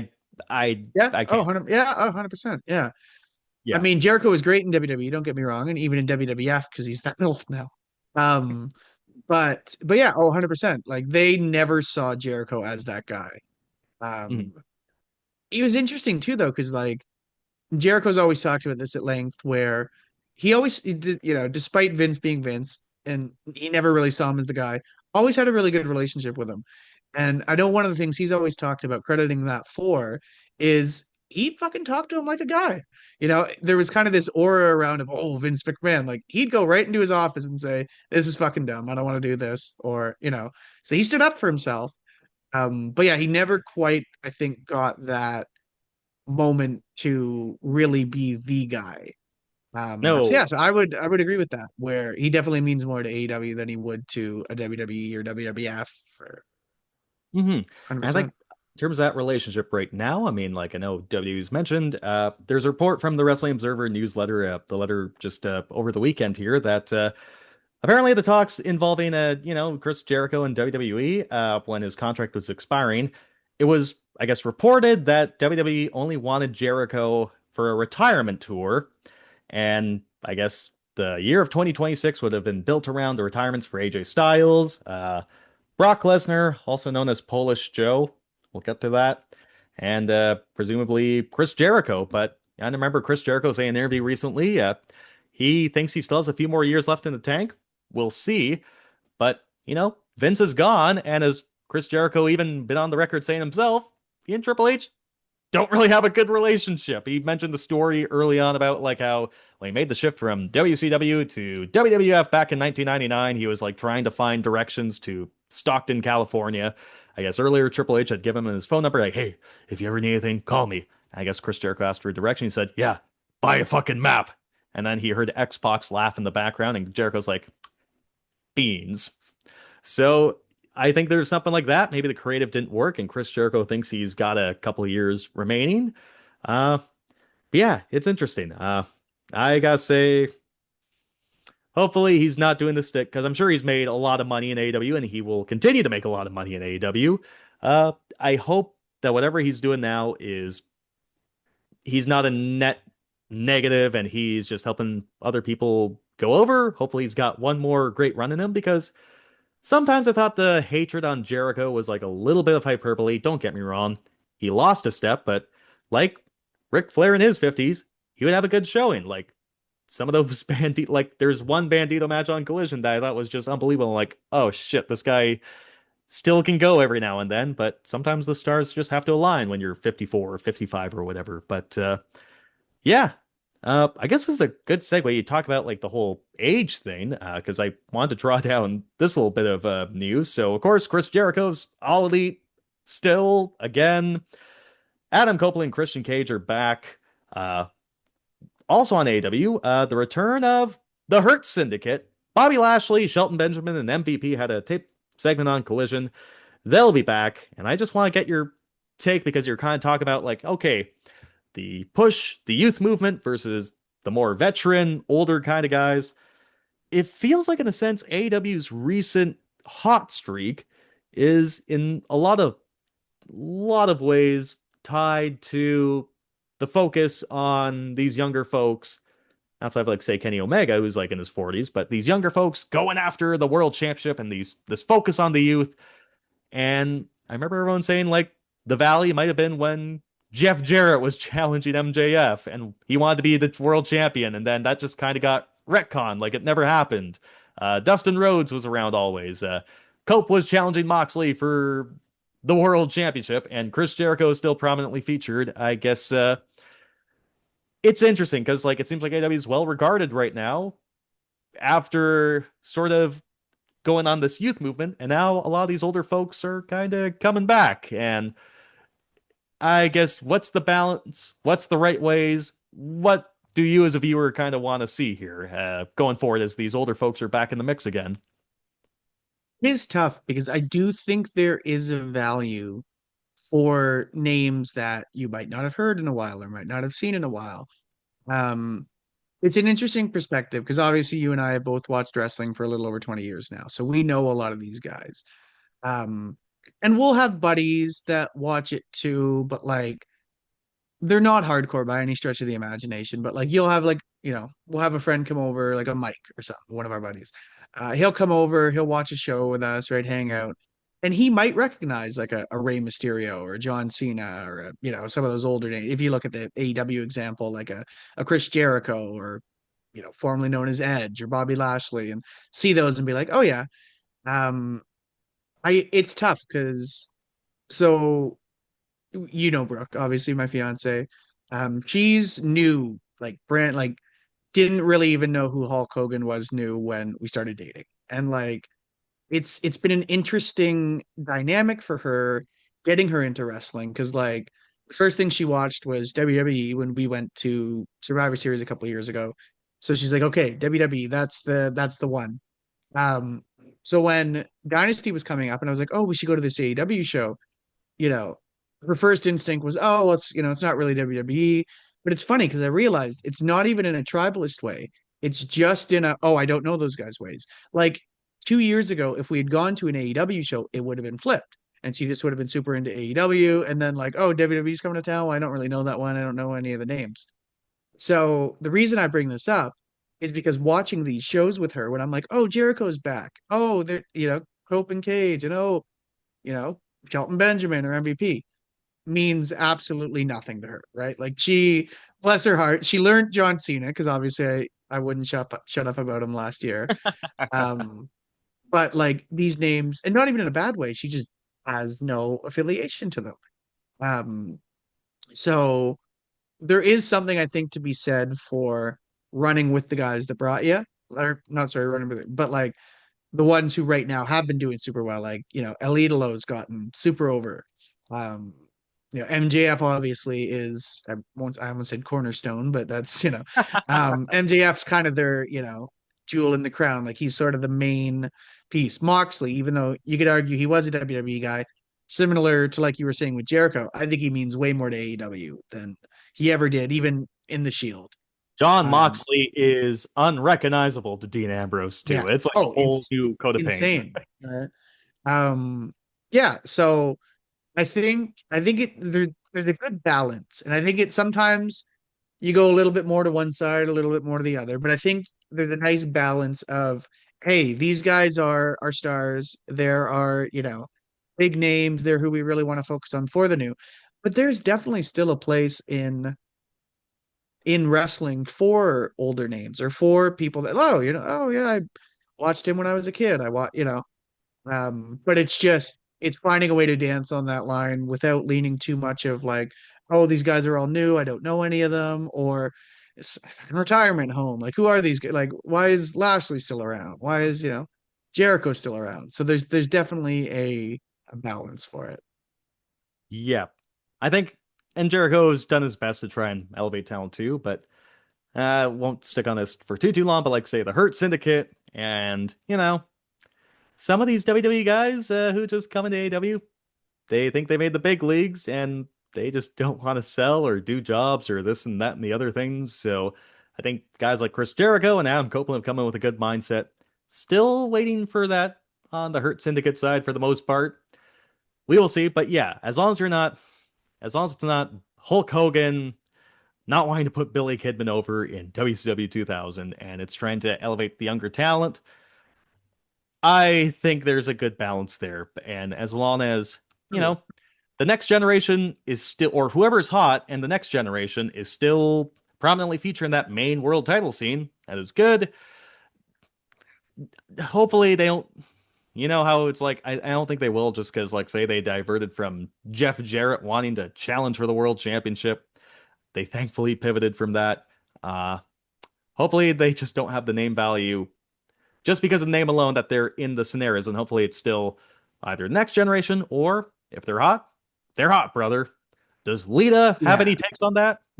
This is actually George. I just noticed. Oh, George, there we go. There we are. Well, let me tell you something. A little scratching in the background. I was worried, but now we get a good chance to introduce him. What's going on, buddy? Let me tell you something, dude. Billy Kidman is a vanilla midget. Also, where are my dog treats, dude? Now I think we've opened a can of worms here. There we go. Or a can of kitty treats, because George does love those too. He did eat Lita's bowl, so that's something we're gonna have to figure out at some point. Okay, so I think I told you this, but like how like Dave Meltzer has a dog, and sometimes his dog is like featured on his webcam. He just kind of comes into place. He's received the nickname Dog Meltzer. So hear me out for George. Rory Ace Trelaw. Ooh, okay. I do like Rory, especially because it does kind of sound like a. So. I love it. Alrighty, well, outside the Jericho lore, we have a few more matches for AEW Dynasty announced for Sunday, April 12th, from the Rogers Arena in Vancouver. The show we're going to. Can't believe it's already this Sunday. Holy smokes, Ace. Came up very quickly.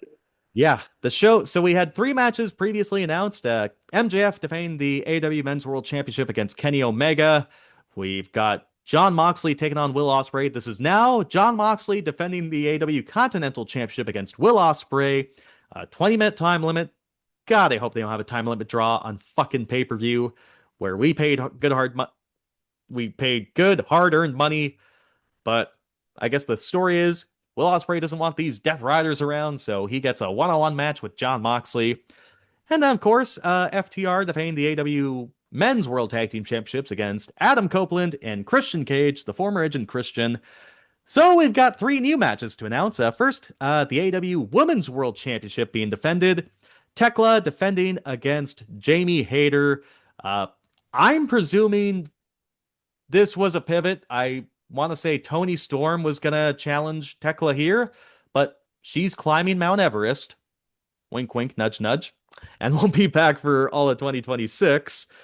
So, because the Brawling Birds, the team with Jamie Hayter and Alex Windsor, it felt like they were being primed for an AEW Women's World Tag Team Championship match.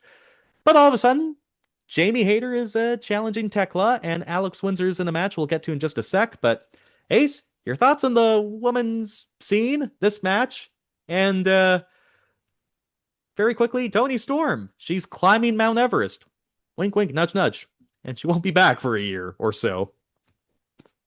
This reference is probably too old for most of it. It honestly, it's too old for us too. But I'm an old soul. I've been told. Who doesn't love a Who Shot JR? And that's kind of what we're getting. It looks like with Toni Storm.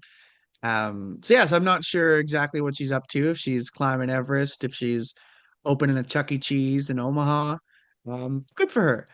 That's actually one of the things I really like about wrestling nowadays is you get this time to, so I'm happy with that. Wait, do you know what she's actually up to or reportedly up to? No, actually, yeah, no, I didn't hear anything. Oh shoot, yeah, this is awkward.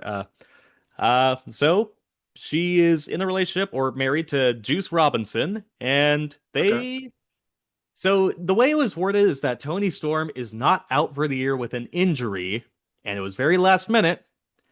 It's believed that maybe there's a little Juice Robinson, a timeless Juice Robinson due to be delivered some point in the near future, and that's why Toni Storm got murdered. Storyline.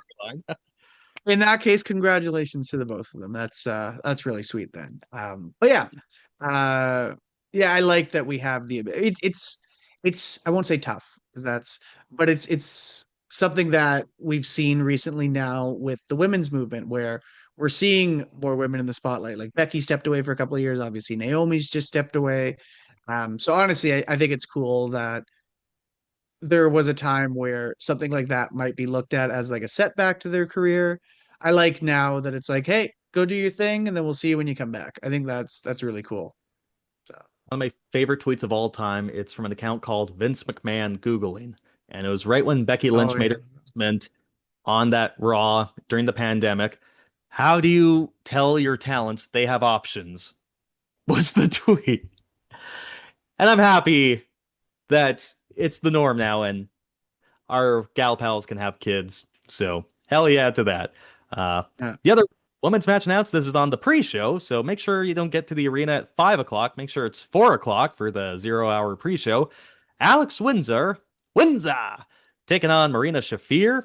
So the interesting thing about this, it's Will Ospreay's fiance. They're going to get married soon. So it's Will Ospreay's fiance, Alex Windsor, taking on Jon Moxley's heavy in Marina Shafir. So I don't know if that'll be just a straight up match or set up or maybe plant some seeds for the match on the main show, but I couldn't help but notice that when I first saw it. I didn't know actually that they were together either. So interesting. Yeah, they are together, and what a lovely looking couple from afar. I don't know. I like both Will Ospreay and Alex Windsor. And then the final match, Andrade El Idolo will be taking on Darby Allin. If Darby Allin wins, he gets a shot at the AEW Men's World Championship. The story is, Darby, of course, for weeks and months has been saying he wants to challenge MJF for the AEW Men's World Championship. He had a stare with Kenny Omega on Dynamite to hint, hey, if Kenny Omega wins, Darby Allin may be challenging Kenny Omega for that championship. But basically, MJF is trying to pay off the Don Callis family to get rid of Darby Allin. Andrade does not want to do this, but this match is happening, so we will see what happens. I get the sense that, Andrade, him and his pants that he takes off and his selfies with women in the front row, this guy's going to be a babyface here pretty soon. Hopefully they're not too slow on pulling the trigger. But I guess your thoughts on Darby gunning for it, and I guess this whole situation with Andrade here. And as we talk about, the Don Callis family remains cursed. Yeah. I realized that now that I think about it, I didn't really talk too much about like the matches themselves, even when we were going over like Tekla and Hayter, and so I'll get back to that. But as for Alan, it's tough. I don't know. Like I really like Darby Allin, but I feel like at this time, if he's in a world title program, unfortunately, it's just, I won't say filler, but kind of one of those like, well, we need a pay-per-view before London, and either He they're doing Omega or they're doing MJF again. And I'm this is based off me assuming that Will Ospreay is kind of the final goal to get to London.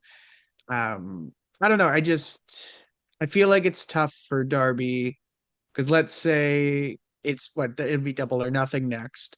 And if he works MJF, if it's MJF, like, it'd be a great match, but I don't see him winning it at all right now. he is So yeah, so I also don't know. I'm apprehensive about pulling the trigger there.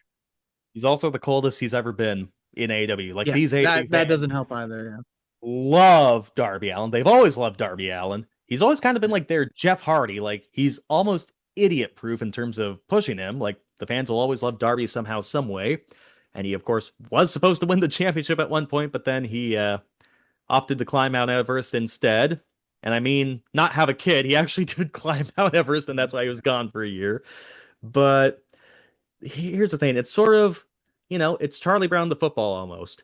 You're trying to get behind Darby, and then the football just gets taken away. He had a very big win in the fall of last year. He beat John Moxley in an I Quit match. He made him quit like John Cena. And what happened else? What happened after that? He just continued on with the other Death Riders. He already got the head of the snake, but then he just decided to cut off the body more after already cutting off the head. I was like, what the fuck? And then, of course, he gets concussed during the Connell Classic. But I'm like, man, he beat John Moxley. He should be in title contention. And I think it's just maybe one too many times that they didn't pull the trigger on Darby. And I don't think the desire is as strong as it was, say, in 2024 or 2023. We'll see what happens, but they need to heat this guy up if they're going to make him a credible challenger. Otherwise, I know he's a Pacific Northwest boy from Seattle. The Vancouver fans might give him a round of applause, but whole Andrade El Idolo, he's starting to get over, and I just worry that this might be a time where maybe Darby doesn't get the reaction that is planned, I suppose. I will be personally going nuts for El Idolo. That's just me, though. That's just me. Mhm. Oh, yeah. Big El Idolo guys here. So, yep. So we're a week away, less than a week away from Dynasty. We only have 6 matches, five of them, I should say, on the main card. Nothing with Swerve Strickland, nothing with Brody King, nothing with the Young Bucks. Presumably Hangman Adam Page is still gone for a little bit. Tony Storm is gone for the whole year. I know Mercedes Moné just dropped her final European title in Poland, I believe it was, so maybe she can eventually come back, but they're going to have to make this a busy Dynamite and Collision in Edmonton if they're going to fill out the rest of this card. Is there anything you want to see for Dynasty Sunday, Ace? Yeah, they're obviously. I mean, it's tough. Like the amount of matches, there's going to be 4 more added. I think. I don't know. I've never been huge on adding them all the week before. It does make sense in a lot of ways, though, where they'll promote stuff like right up to the last week of a pay-per-view. So then it's like the fallout of that is what makes up the card. But I always like seeing a bit more of a fleshed out card going into a go home show. That's just me personally. Um, yeah, and again, like you said, there's a lot of names where, it's like, what are they doing? Or who will they be working? I feel like there will be a bit of stuff just sort of thrown together. There's a few names I still really want to see. I I can't imagine we're getting something with Jericho, but just being in Canada, I feel like he should be involved in this show somehow, some way. Swerve too, for recently just turning and how big he's been. Brody's another one where I'd like to see how they follow up following Revolution. I don't see Hangman coming back anytime soon. I think he's kind of got to go away for a bit now until they figure out their next move with what I'm still on record saying was completely avoidable and they probably shouldn't have done. Um, but we'll see where we get with him. Um, the Young Bucks as well. I thought maybe we'd see more in uh going into like the FTR, Cope and Cage stuff, but I imagine that's probably maybe what they're looking forward towards to Double or Nothing. So yeah, there's not really anything I'm outright predicting because I feel like they could kind of really just throw four matches together, and I'm sure there'll be a multi-man for 0 hour. But yeah, I feel like they could have. Maybe it's just because I'm going to the show, but I feel like there could have been more maybe building up to this. But regardless, I'm still looking forward to it. But yeah, like you said, I feel like we'll get a lot of our answers this coming week in Edmonton. So Very quickly, who won't be there is Kyle Fletcher. Reported today I kind of made mention on the last week's pod, the spot where his foot kind of got caught beneath while trying to do a vertical suplex. Fightful Select reports that he's suspected to have sustained a meniscus injury that will sideline him for quite some time. Again, that fucking sucks. He's the current TNT champion. He's involved in this little love triangle with Kazuchika Okada and Konosuke Takeshita, so hopefully that angle doesn't drag out more. I know AEW has done interim titles in the past, doing the UFC gimmick of, hey, we still have belts on the line, even though in the fake world of pro wrestling, it's a fake belt. CM Punk was John Moxley was an interim champion while CM Punk was injured. Sammy Guevara is an interim champion while Cody Rhodes was injured for the TNT title. I think for the women's world title as well, Toni Storm was an interim champion while Thunder Rosa was out with an injured back. So it's been done before. I hope they don't do that shit. I hate interim belts. Even the mixed yeah, I'm martial not arts big on hate it. interim belts. But get well soon, Kyle Fletcher, and I maintain my take. Just pull the trigger on Takeshita and Okada. Let's just get this show on the road. Let's get this road on the show, brother. Oh, yeah. Alrighty, Ace. Let's get to the really not fun portion of this show. So Depending on how you look at it. yeah. It's we mentioned before how sometimes the news cycle, the real world, gets into our silly corner of entertainment. It has happened yet again. So preface this. So just a quick little warning. We talked about the Janel Grant civil lawsuit against Vince McMahon and WWE, where she, alleged that she was sexually assaulted and sexually trafficked during her time at WWE. We talked about this in length on Cupcheck Wrestling episode 4. We included trigger warnings about what would be mentioned. We put in some resources for those who may need them if they're listening or experiencing to any of these instances, just because it's a difficult topic to talk about, but it's an important one to talk about because it's the real world, and we definitely have to talk about it. So basically, we can't go over it in full here because we already did, but of course, 2 years ago, Janel Grant filed a lawsuit against Vince McMahon and WWE. At the time, the head of talent relations, John Laurinaitis, he has since been dropped as a defendant, but she was alleged that she was sexually trafficked and sexually assaulted during her time at WWE.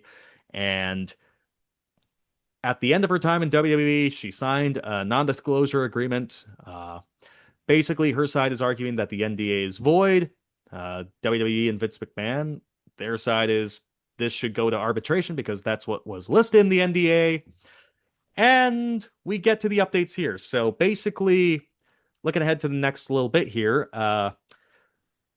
So Janel Grant and her representatives had to file their opposition motion to compel arbitration by April 1st. That deadline was set out on February 18th.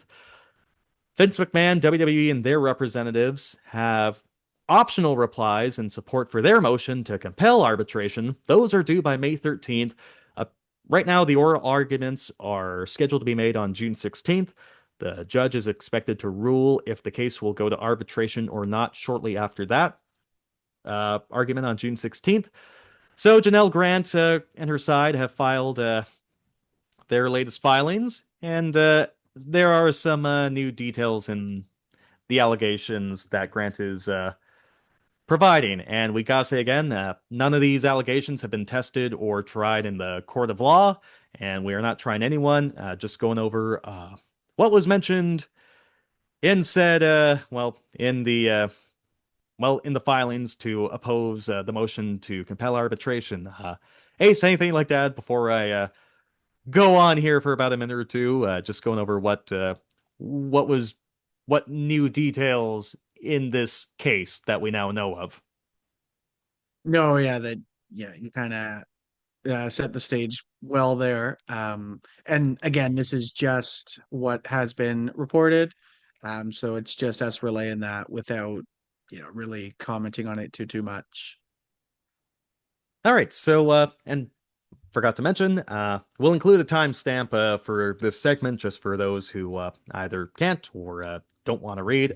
This is basically just a summary. I've read it. It's a 40-page document.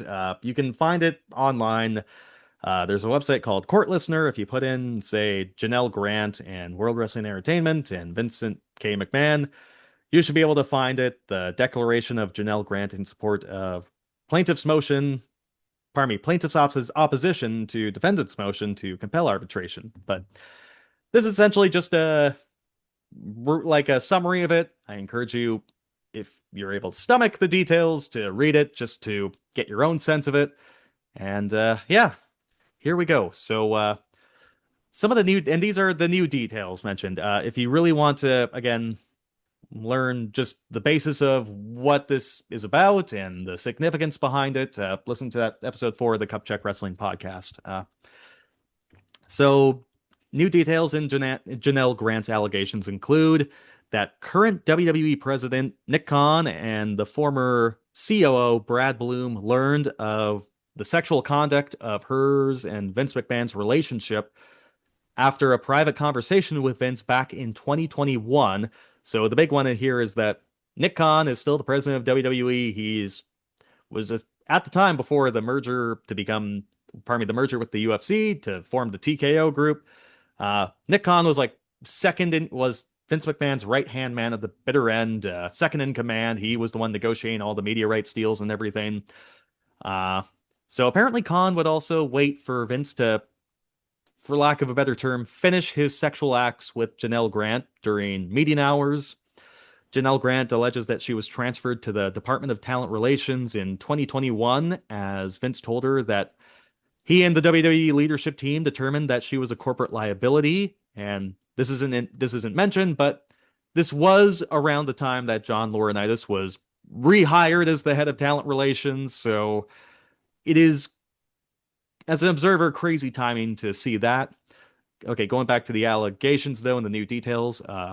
In June of 2021, Janel Grant was brought into an office at WWE headquarters and reportedly offered sexually to an unnamed WWE talent. And I say talent, not an employee, either a wrestler or an on-screen persona. So, not like an office staff member, per se. Janel Grant says she later escorted said talent out of headquarters before any harm could transpire. Janel Grant says she attempted suicide in 2021 during the time she was forced to have sex with John Laurinaitis, and said she was dealing with physical side effects from her sexual conduct, such as bleeding and bruising and swelling. In 2021, she alleges that Brock Lesnar identified himself to her via text message as Polish Joe, asking for a nude photo and for her to travel to Chicago for Monday Night Raw, where I suppose he was going to be. She says that Brock was aware of her working for WWE and in fact became angry when she said she worked in talent relations and how he hated John Laurinaitis. Apparently, she alleges that Vince McMahon oversaw the explicit communication between herself and Brock Lesnar, and she does include screen grabs, but text messages dated to when stuff was happening. She alleges that Vince McMahon alluded that WWE's former general counsel, Brian Nurse, was fired for asking him and Brad Bloom about his relationship with Janel Grant. And when Janel Grant was about to exit WWE in early 2022, as information about her and Vince was starting to leak, WWE was willing to help her with the next steps of her career, saying that Vince McMahon and Nick Khan were looking to rehome her at a place such as NBC or ESPN, citing Nick Khan's contacts.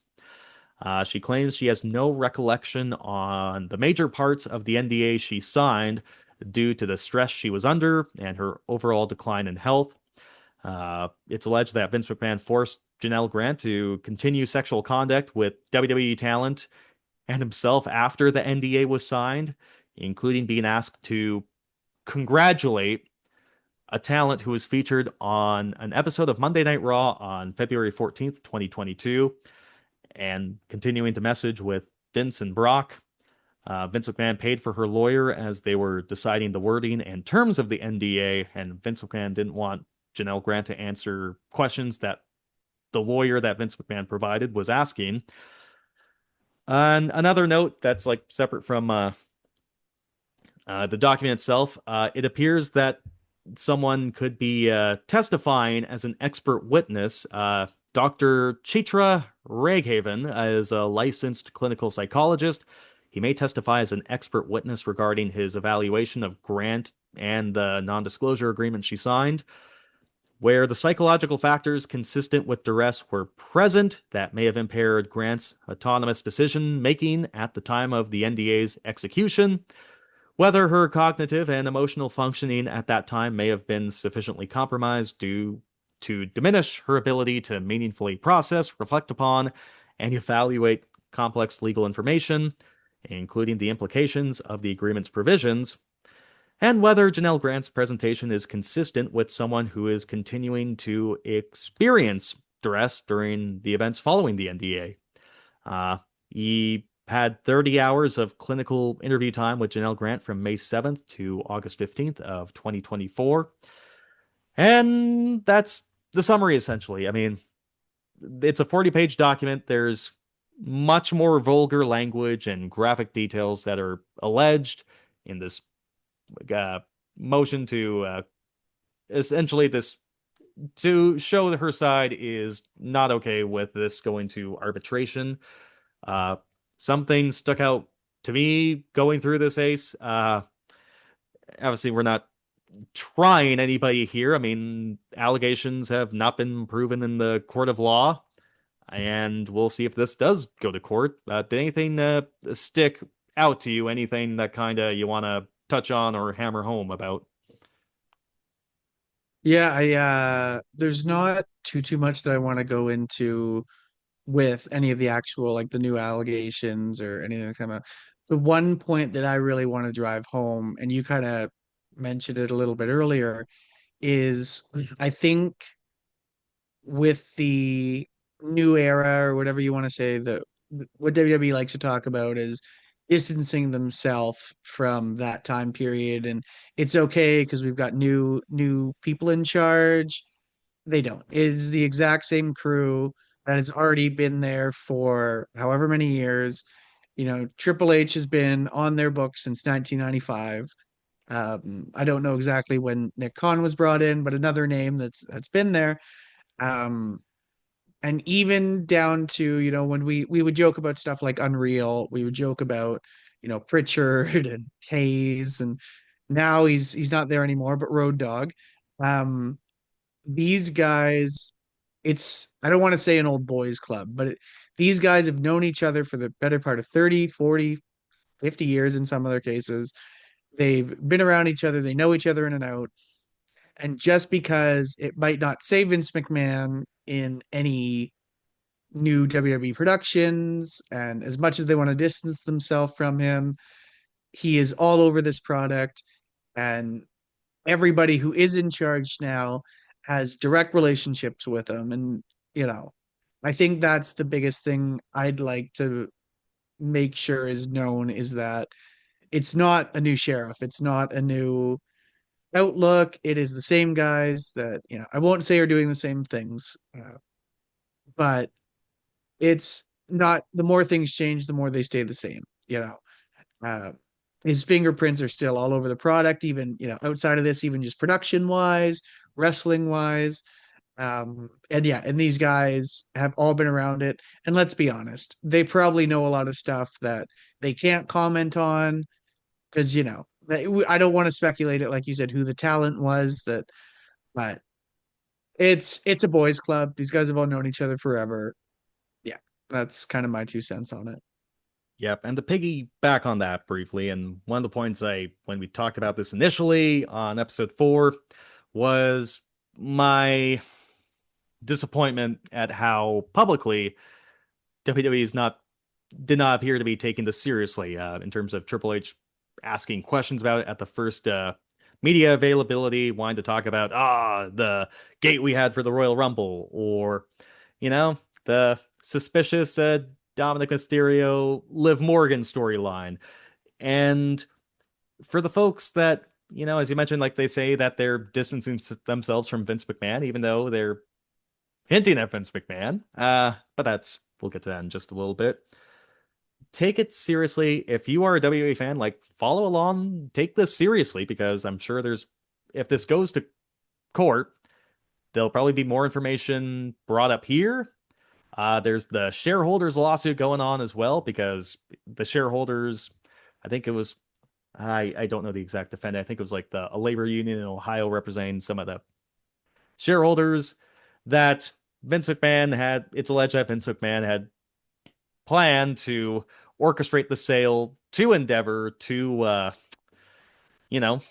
as a way to sort of, hey, get back into the fold somehow. And because he didn't have the plan to always go to the highest bidder, it shortchanged what the return on investments or the value of the shares that the shareholders would have. So there's more information that'll probably be coming through Discovery there too. And if you want to separate, okay, I'm there for the talent, I want to support A, B, C, or D. I mean, we know for a fact, looking at text messages, Brock Lesnar was in contact with Janel Grant throughout this whole process. Well, not the whole process, but from the allegations that Janel Grant was used as a bargaining tactic to get Brock Lesnar to re-sign. And the one that sticks out is that, Nick Khan seemingly knew about this. And he's still currently the president of WWE. He's not the top guy in TKO, but he's still a main executive.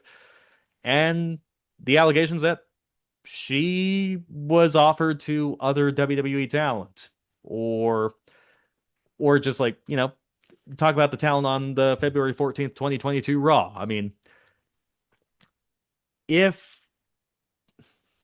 let's see, we have to wait for it all to play out, but it's a damning allegation, and you need to let it play out. I mean, unfortunately, if this goes to arbitration, we won't hear what happens afterwards, but take it seriously. Just take it seriously. If talent are involved on this and executives were in the know, if it wasn't just Vince and John Laurinaitis and that's it, this could be particularly damning. So pay attention and just don't brush this off. Whether you're a fan or you're in WWE, take it seriously. And it seems like the next time we'll get an update, maybe May. It seems like it's an optional, it's optional for WWE and Vince McMahon to show why this should go to arbitration. I know that one of the arguments will probably be, hey, we offered $1 million and we ended up getting to $3 million. She knew there was a negotiation, so I'm sure that's an argument. But then, of course, the argument for no arbitration would be Janel Grant got $1 million in payment and then did not get any further payments. And then, of course, on top of the argument that the NDA should just be void. It's tricky, and it seems like we may get more clarification come June. And for those say, it's he said, she said, I mean, yeah, all we know right now is what Janel Grant's side's saying, because Vince McMahon, where have these messages been? His phone was cleared. and then also taken by the federal investigators for about 2 years, halfway through 2023, and then I think he just got back like during the fall of 2025, if I got my dates correctly. So it's hard when you don't have the other side, and if there's more to this, we're not seeing this quite yet. So I don't know. Still follow along, still take this seriously as long as this is in the court of law. I mean, nothing's been decided yet, but this is still something to follow on for sure. 100%. All right. Moving on. We'll get to the week of WWE TV in a sec, but very quickly, we have a lot more WrestleMania matches. God, I don't know how I do this transition, but there are a few new matches announced for WrestleMania, which is taking place in just under 2 weeks' time. We mentioned what has been taking place previously over these 2 nights. CM Punk defending the World Heavyweight Championship against Roman Reigns. Stephanie Becker defending the Women's World Championship against Liv Morgan. Cody Rhodes defending the WWE Championship against Randy Orton. Jade Cargill defending the WWE Women's Championship against Rhea Ripley. Oba Femi taking on Polish Joe, Brock Lesnar. AJ Lee defending the WWE Women's Intercontinental Championship against Becky Lynch. Sami Zayn defending the WWE United States Championship against Trick Williams. Jacob Fatu taking on Drew McIntyre in an unsanctioned match. We have 4 new matches, though. Finn Balor versus Dominic Mysterio is finally official. There is a 5-way ladder match for the Intercontinental Championship. Penta defending against Javon Evans, Dragon Lee, JD McDonough, and Rusev. There's a 4-way match for the WWE Women's Tag Team Championships. The Irresistible Forces of Nia Jax and Lash Legend taking on Charlotte Flair and Alexa Bliss, Bayley and Lyra Valkyria, and the Bella Twins. And then finally, after all this time, Seth Rollins is taking on the Paul Heyman family's divisions. Check notes. Gunther. Okay. Ace, 4 new matches. What do we think here? Really quick, I really want to, just because it's so funny. So like I said, I haven't, unfortunately been able to keep up as much as I'd like. I've kept up. It's just I haven't been able to actually watch the shows in full.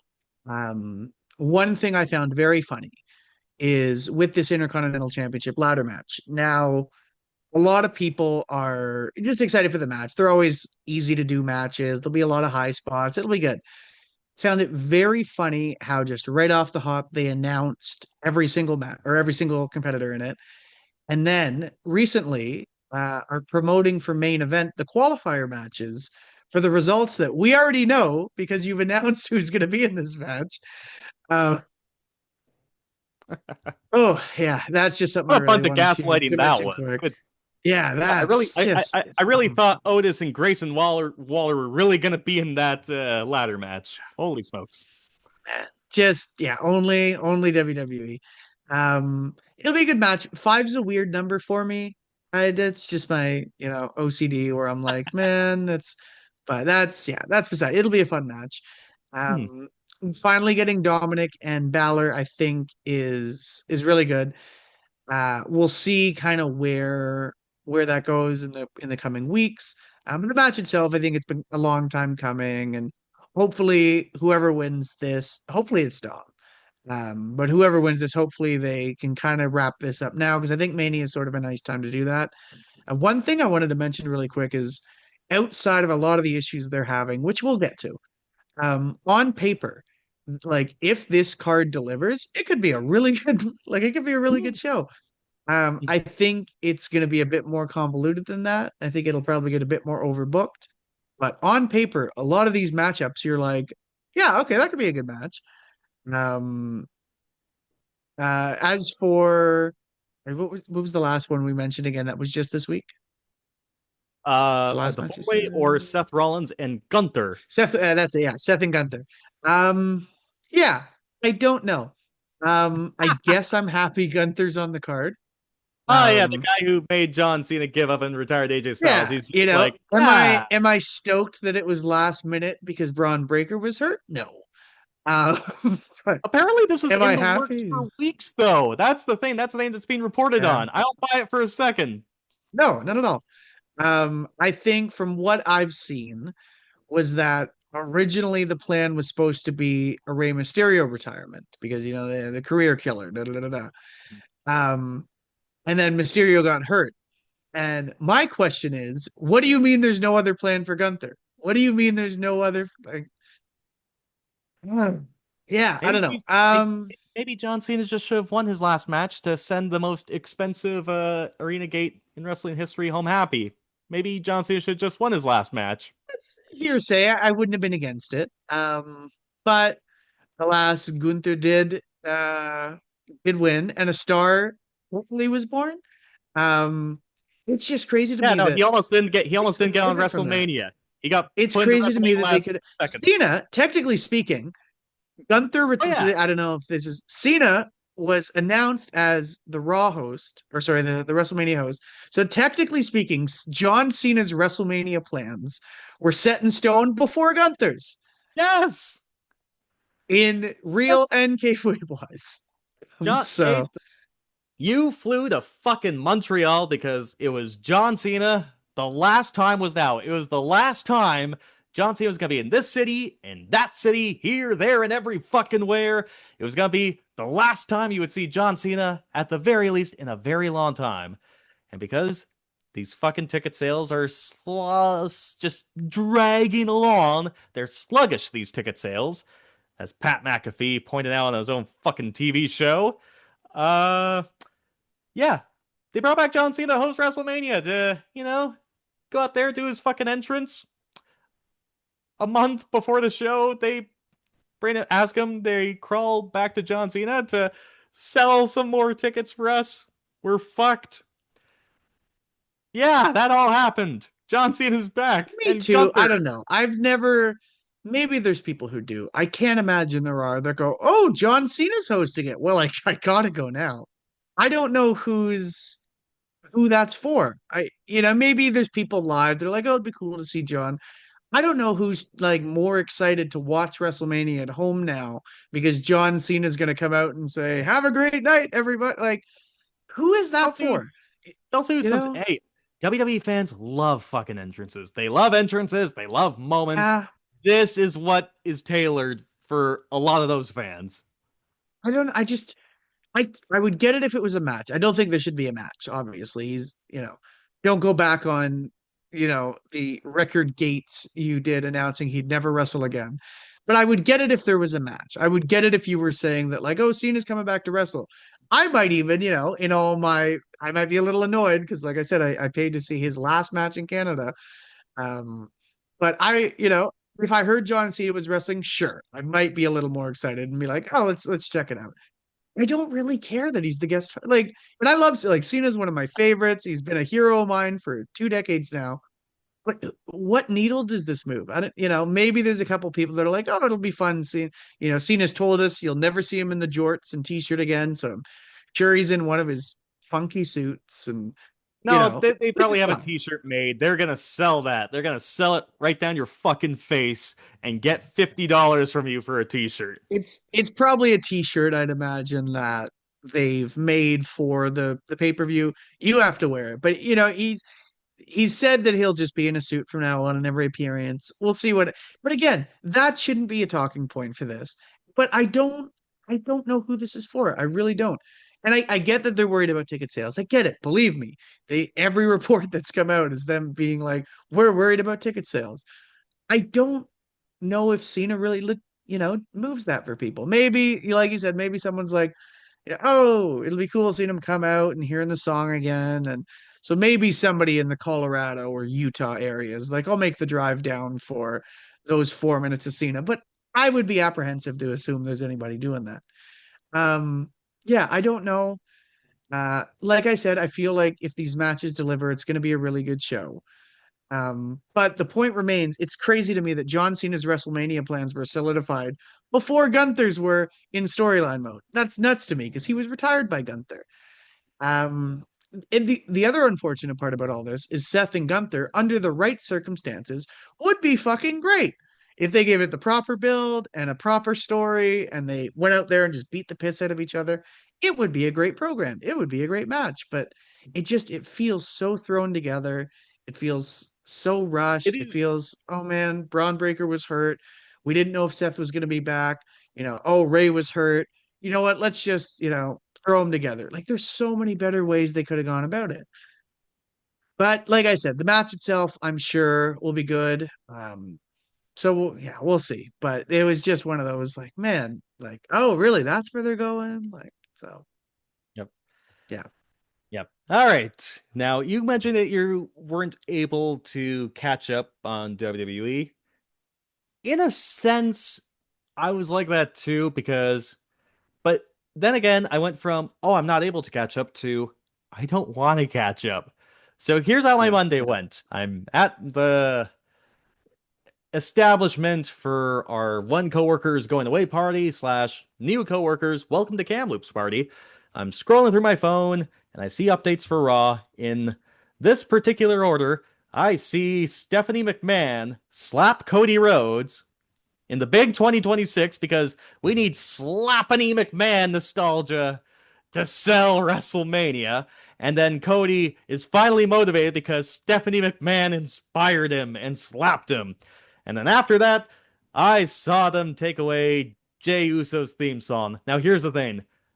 I don't like the Yeet Man. I really don't. But you know what?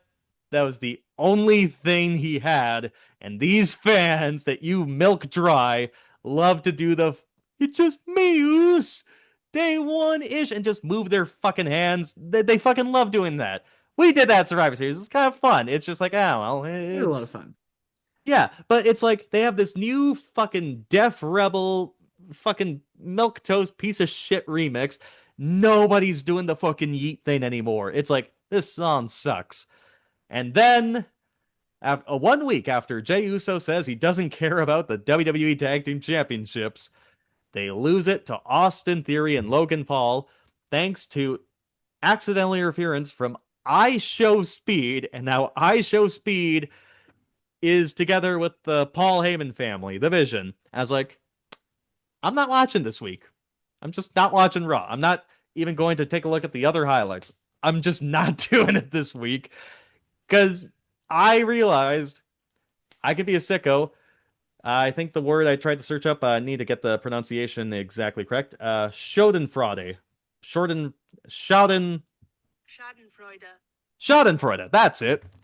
I get Schadenfreude. I get pleasure of seeing WWE go through some hard times after the way they've conducted business over the last couple of years. I kind of enjoy it. So when I don't have to think about this critically, and I can just laugh, I'm like, shit, this is really funny. I don't have to watch this. This is the best. I'm in a good mood. So I didn't want to watch Raw. I had no intentions of watching Raw.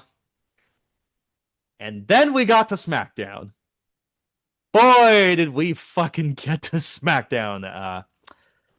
I saw the outrage. I went on my way to watch the segments involving Cody Rhodes and Randy Orton. Ace, you're a busy man with busy things. Did you watch the segments in SmackDown in question? Did you just have to play catch up? I saw. Yeah. Do you want me to just break down what happened first, or do you want some thoughts? Yeah, you no, you can take this one. But yes, I did see. I did. It's hard to miss, some would say. It was remarkably hard to miss. All right, so context here. So they're in St. Louis. They're in the hometown of Randy Orton. So Randy Orton just recently turned heel as he's challenging Cody Rhodes for the WWE Championship at WrestleMania. And so he's not getting booed. Over the last couple of weeks, he's been talking to some bloke over the phone because everything's a fucking mystery in this company. And there's some speculation. I thought maybe Arn Anderson, Cody Rhodes' old mentor. Maybe they're going to have The Rock to try and save WrestleMania again. But Cody Rhodes comes out to attack Randy Orton. And who should be the man on the phone? The worst commentator on God's green earth when he's with this godforsaken company. Pat McAfee is the fucking guy who Randy Orton was speaking to over the phone, his supposed mentor. So Pat McAfee comes, he kicks Cody Rhodes right in the balls. So the fucking SmackDown's in St. Louis, so Pat McAfee is making fun of all the St. Louis sports teams or former sports teams for cheap heat because Randy Orton's supposed to get booed, so who should get him booed but Pat McAfee? So Pat McAfee breaks down, he says he did a Q&A, and he was asked apparently a month ago when he was coming back to WWE, and he said he believed the business has passed him by. I don't even think he's 40, but the business has passed him by. And he said WWE is absolute shit right now. On the show. I can say this on a podcast, but he said that on the show on USA Network and Netflix in Canada. But Randy Orton called him and said the business didn't pass him by. It's just gone in a direction that none of them liked. Said the forgotten Attitude Era fan. The Attitude Era ended 25 fucking years ago, before Randy Orton was on the main roster. And those fans were forgotten 25 years ago. Pat McAfee continues saying, there were two 5'5" guys doing 45-minute Iron Man matches for 10 weeks straight while Randy Orton is around. What the fuck is he talking about? When did any of this shit happen? And then he talks about the writers and producers circle jerking themselves on Unreal. So the show that says, wrestling's so fake, and this one puppet master, Triple H, is the guy that can only make the show good. That meta show is canon in storyline now. It's just, that's in storyline now, you know? He might have a point about circle jerking going on. I digress, though. And then he says ticket sales to WrestleMania are slow. He says tickets to WrestleMania are still available. He points out how much they've cooled off over the last year or two. He said SmackDown had its worst rating of all time. He wasn't talking about TV rating. He was talking about Cage Match. If you don't know what Cage Match is, it's the IMDb of fucking wrestling, pretty much. The fucking IMDb of wrestling is canon now. And so Pat McAfee continues on. He's saying he's asking Randy Orton to beat Cody Rhodes, not to win his 15th World Championship, but because Cody Rhodes is leading a terrible business. Remind you, Randy Orton had numerous failed pushes in 2009, in 2011, in 2013, and 2017, and yada, yada, yada, yada. He was wrestling in front of 6,000 person crowds on TV, the shit that WWE makes fun of AEW for, while Cody Rhodes led the most successful period since the Attitude Era. So this is the worst fucking promo I've seen in ages, maybe ever. So overall, Pat McAfee buries the company, mentions the product that the fans, you the listener and the viewer, the product you watch sucks, and it's cold.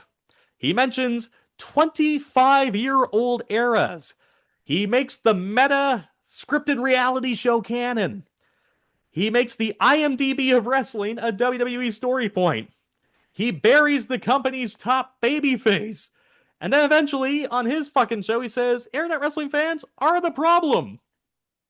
Buy your WrestleMania tickets today, Ace.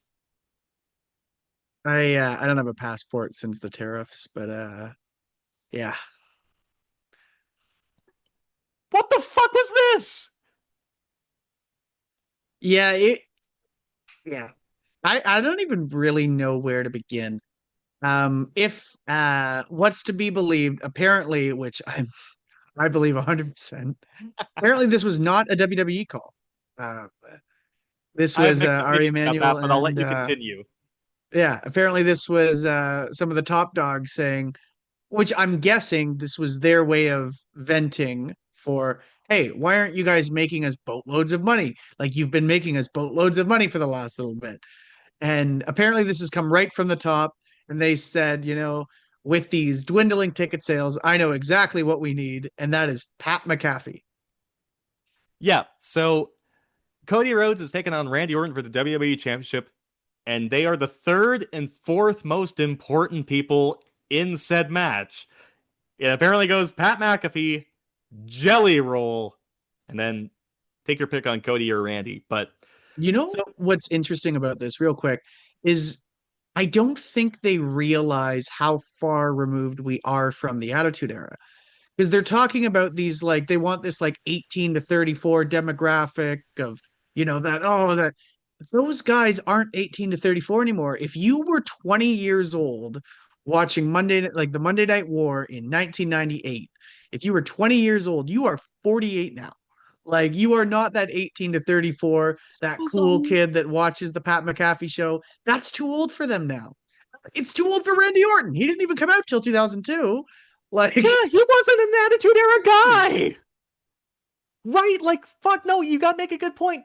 We'll get to it more. Cody makes an even more egregious thing in his promo. We'll get to that. The Attitude Era is 25 fucking years ago. They beat WCW in the Wrestling Wars and we'll never not fucking hear about it for the rest of our lives. It's a fucking selling point for this upcoming video game, but about WCW, that's the thing. I mean, so for the context, Ari Emanuel is like the head of TKO, the head of Endeavor. Endeavor's like the parent company of TKO, which, is like owns WWE and the UFC.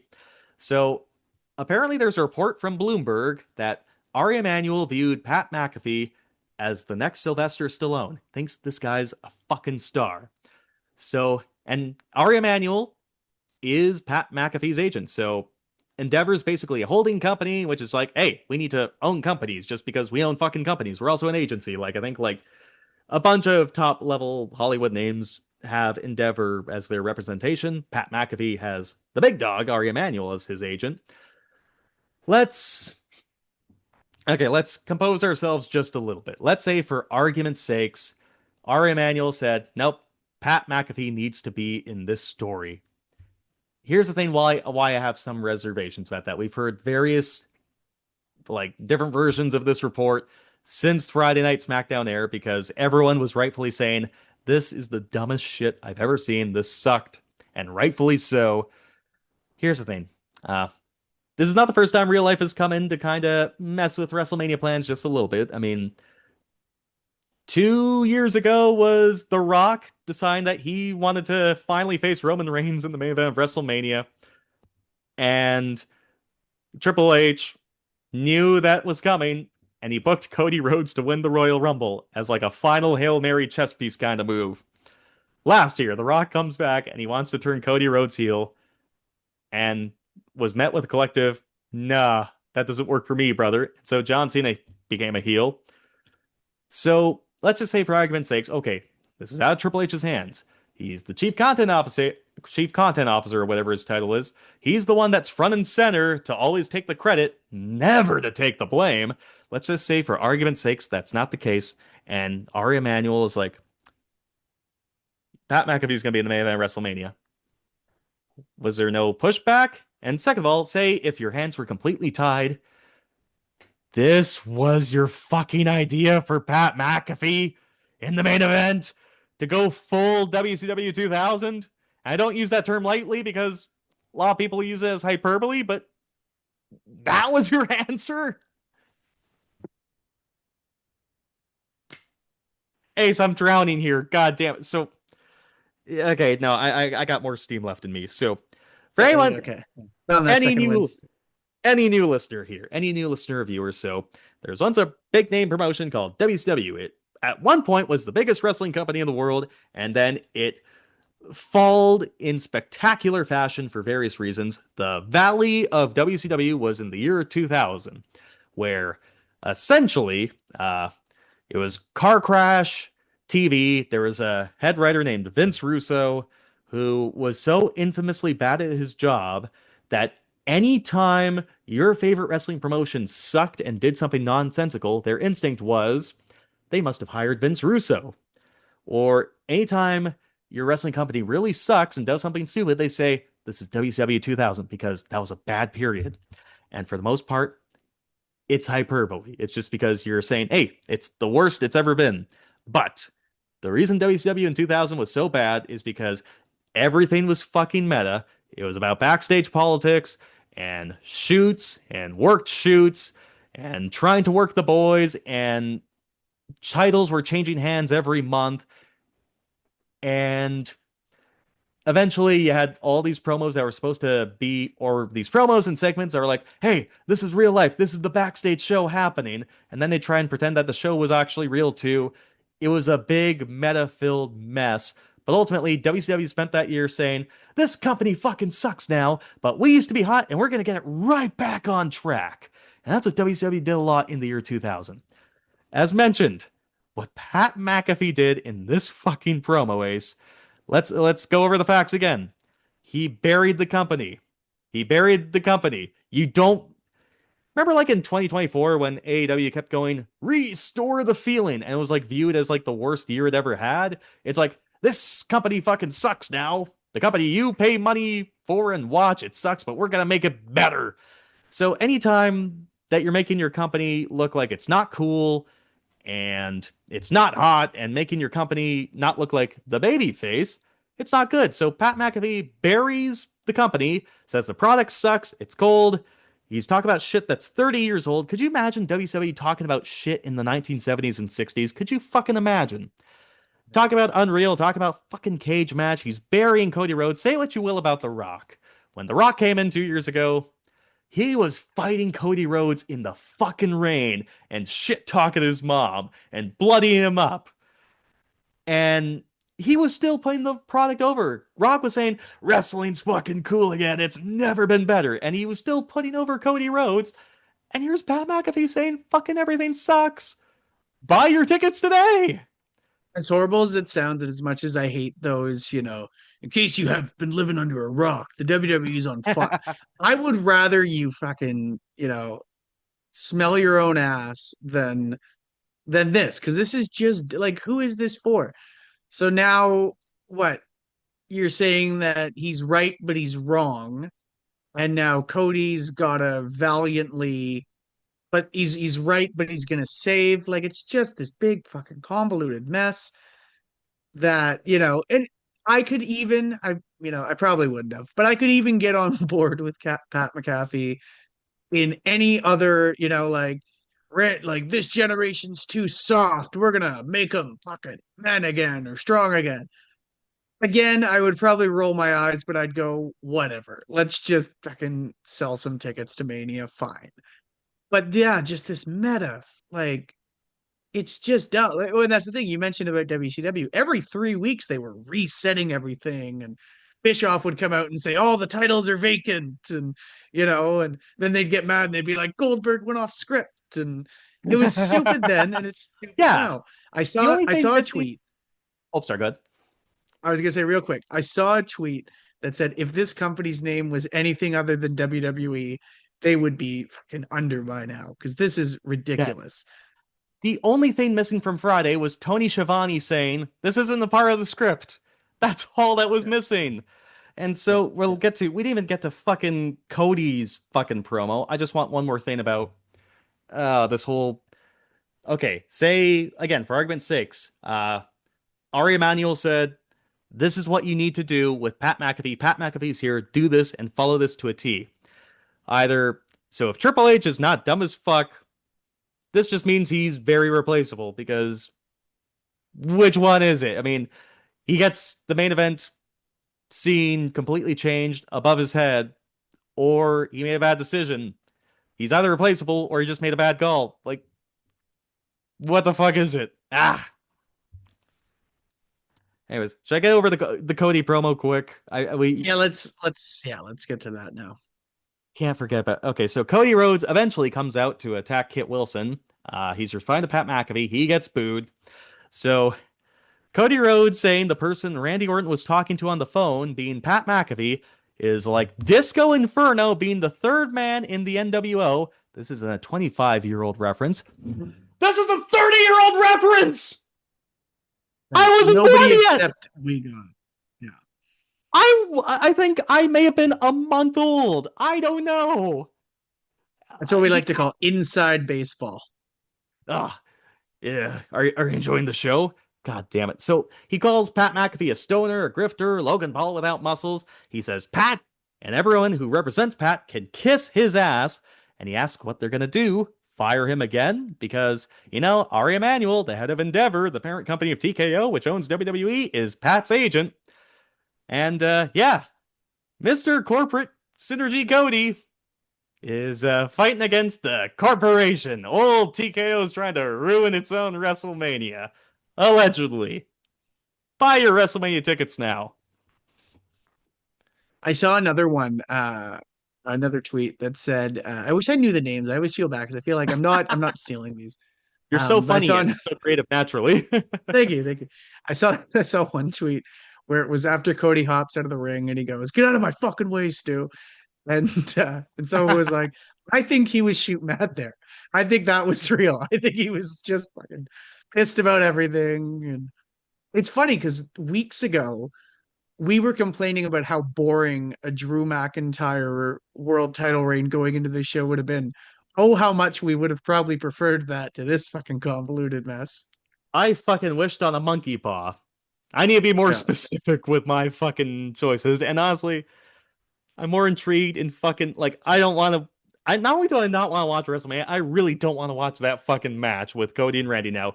Who could fucking possibly care about now about who could care about Maybe Jelly Roll this and McAfee being more important than the main event? maybe this is our punishment for wishing away Drew, Cody, and the Hell in a Cell. Maybe we deserve this. Maybe Just no, maybe. we don't No, deserve. perhaps it's me who's wrong. No, it's TKO. Or maybe it's old bald big nose pacemaker Triple H who's just See, I don't great. know, not to give him the benefit of the doubt because I never would. Um, I feel like this is, again, I feel really weird defending Triple H after these last few weeks of Cupcheck. I think his hands were kind of tied here. I think the big boys came down and they said, "Buddy, what do we need to manage this for you?" And he said, "Well, we got." And they went, "No." I think that's me. I think I saw again another tweet that said like, "Man, you guys are so like these new fans like you can't handle a cool period. Like I was there for 2007, I was there for 2010. Like you idiots, like it gets cold for like a month and everyone's ready to jump ship. They're like you weren't in the trenches. Like this is nothing. I was there in 2019. You weren't there in No, 2019." this is Um, fucking we're stupid. getting there This though. is Holy getting crap, we are this is getting there. oh my god. Like if they didn't have Cody, they'd be fucked. Like I mean, yeah, because like what are the main events of WrestleMania? Roman Reigns, my guy is old. Should be a problem beating him up. And then the Attitude Era. Cody Rhodes going up against fucking TKO. These are the fucking main events to WrestleMania. This is what we're supposed The to only fucking... way that Attitude Era thing works is if, like, let's say you do it with The Rock, because guess what? He was there. If you ran this next year, let's say they do Rock and Roman and Riyadh Mania, and it's if you do it there and it said, "I want to bring the Attitude Era back," sure. It's Dwayne going through a midlife crisis. He wants to be a kid again. Why not? I'll tune into that.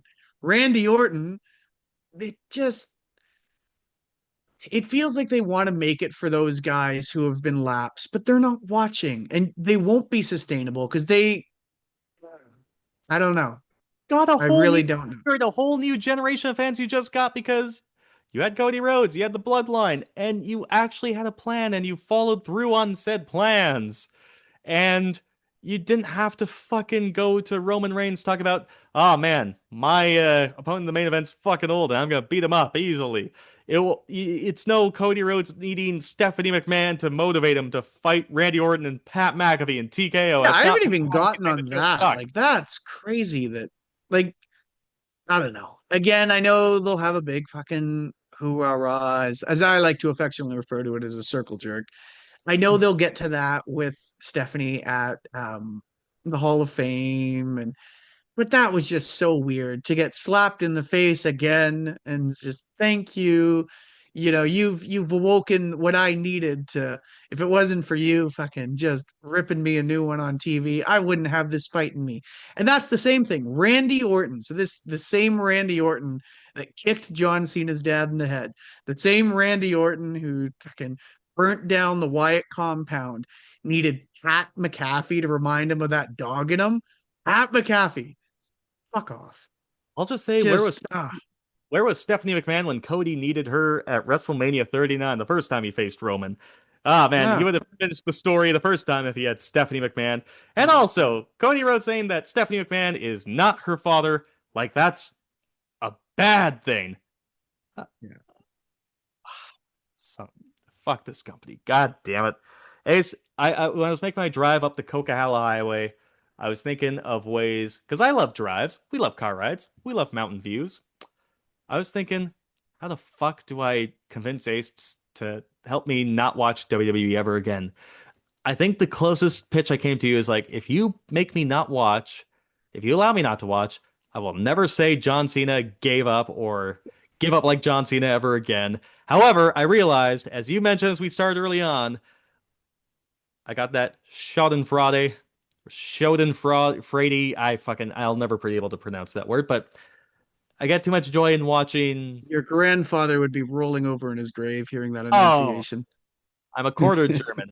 The three other quarters are something else, clearly. But I digress. Yeah, no, I can't help but have it pop up in my feed. So I'm like, I can never fully quit. I can never not know what's going on unless I just put my head in the sand. My algorithm, it take too many years to counter.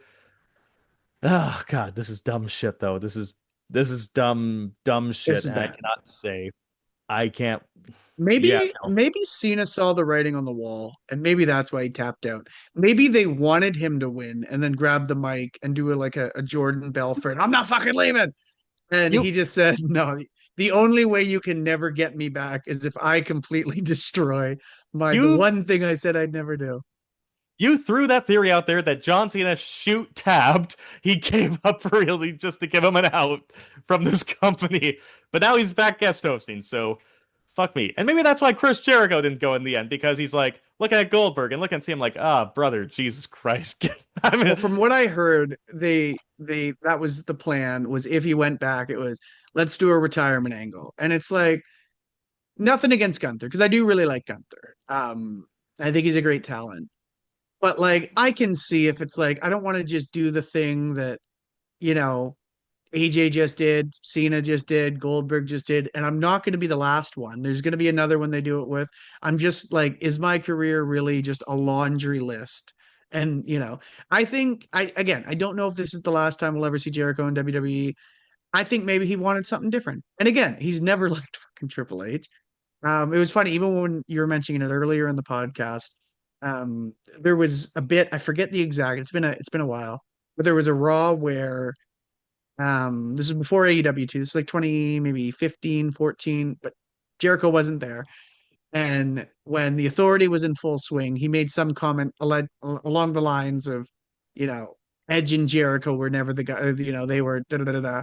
And apparently he might have been in one, came across those comments and then had a bit of a Twitter rant, which we all do from time to time.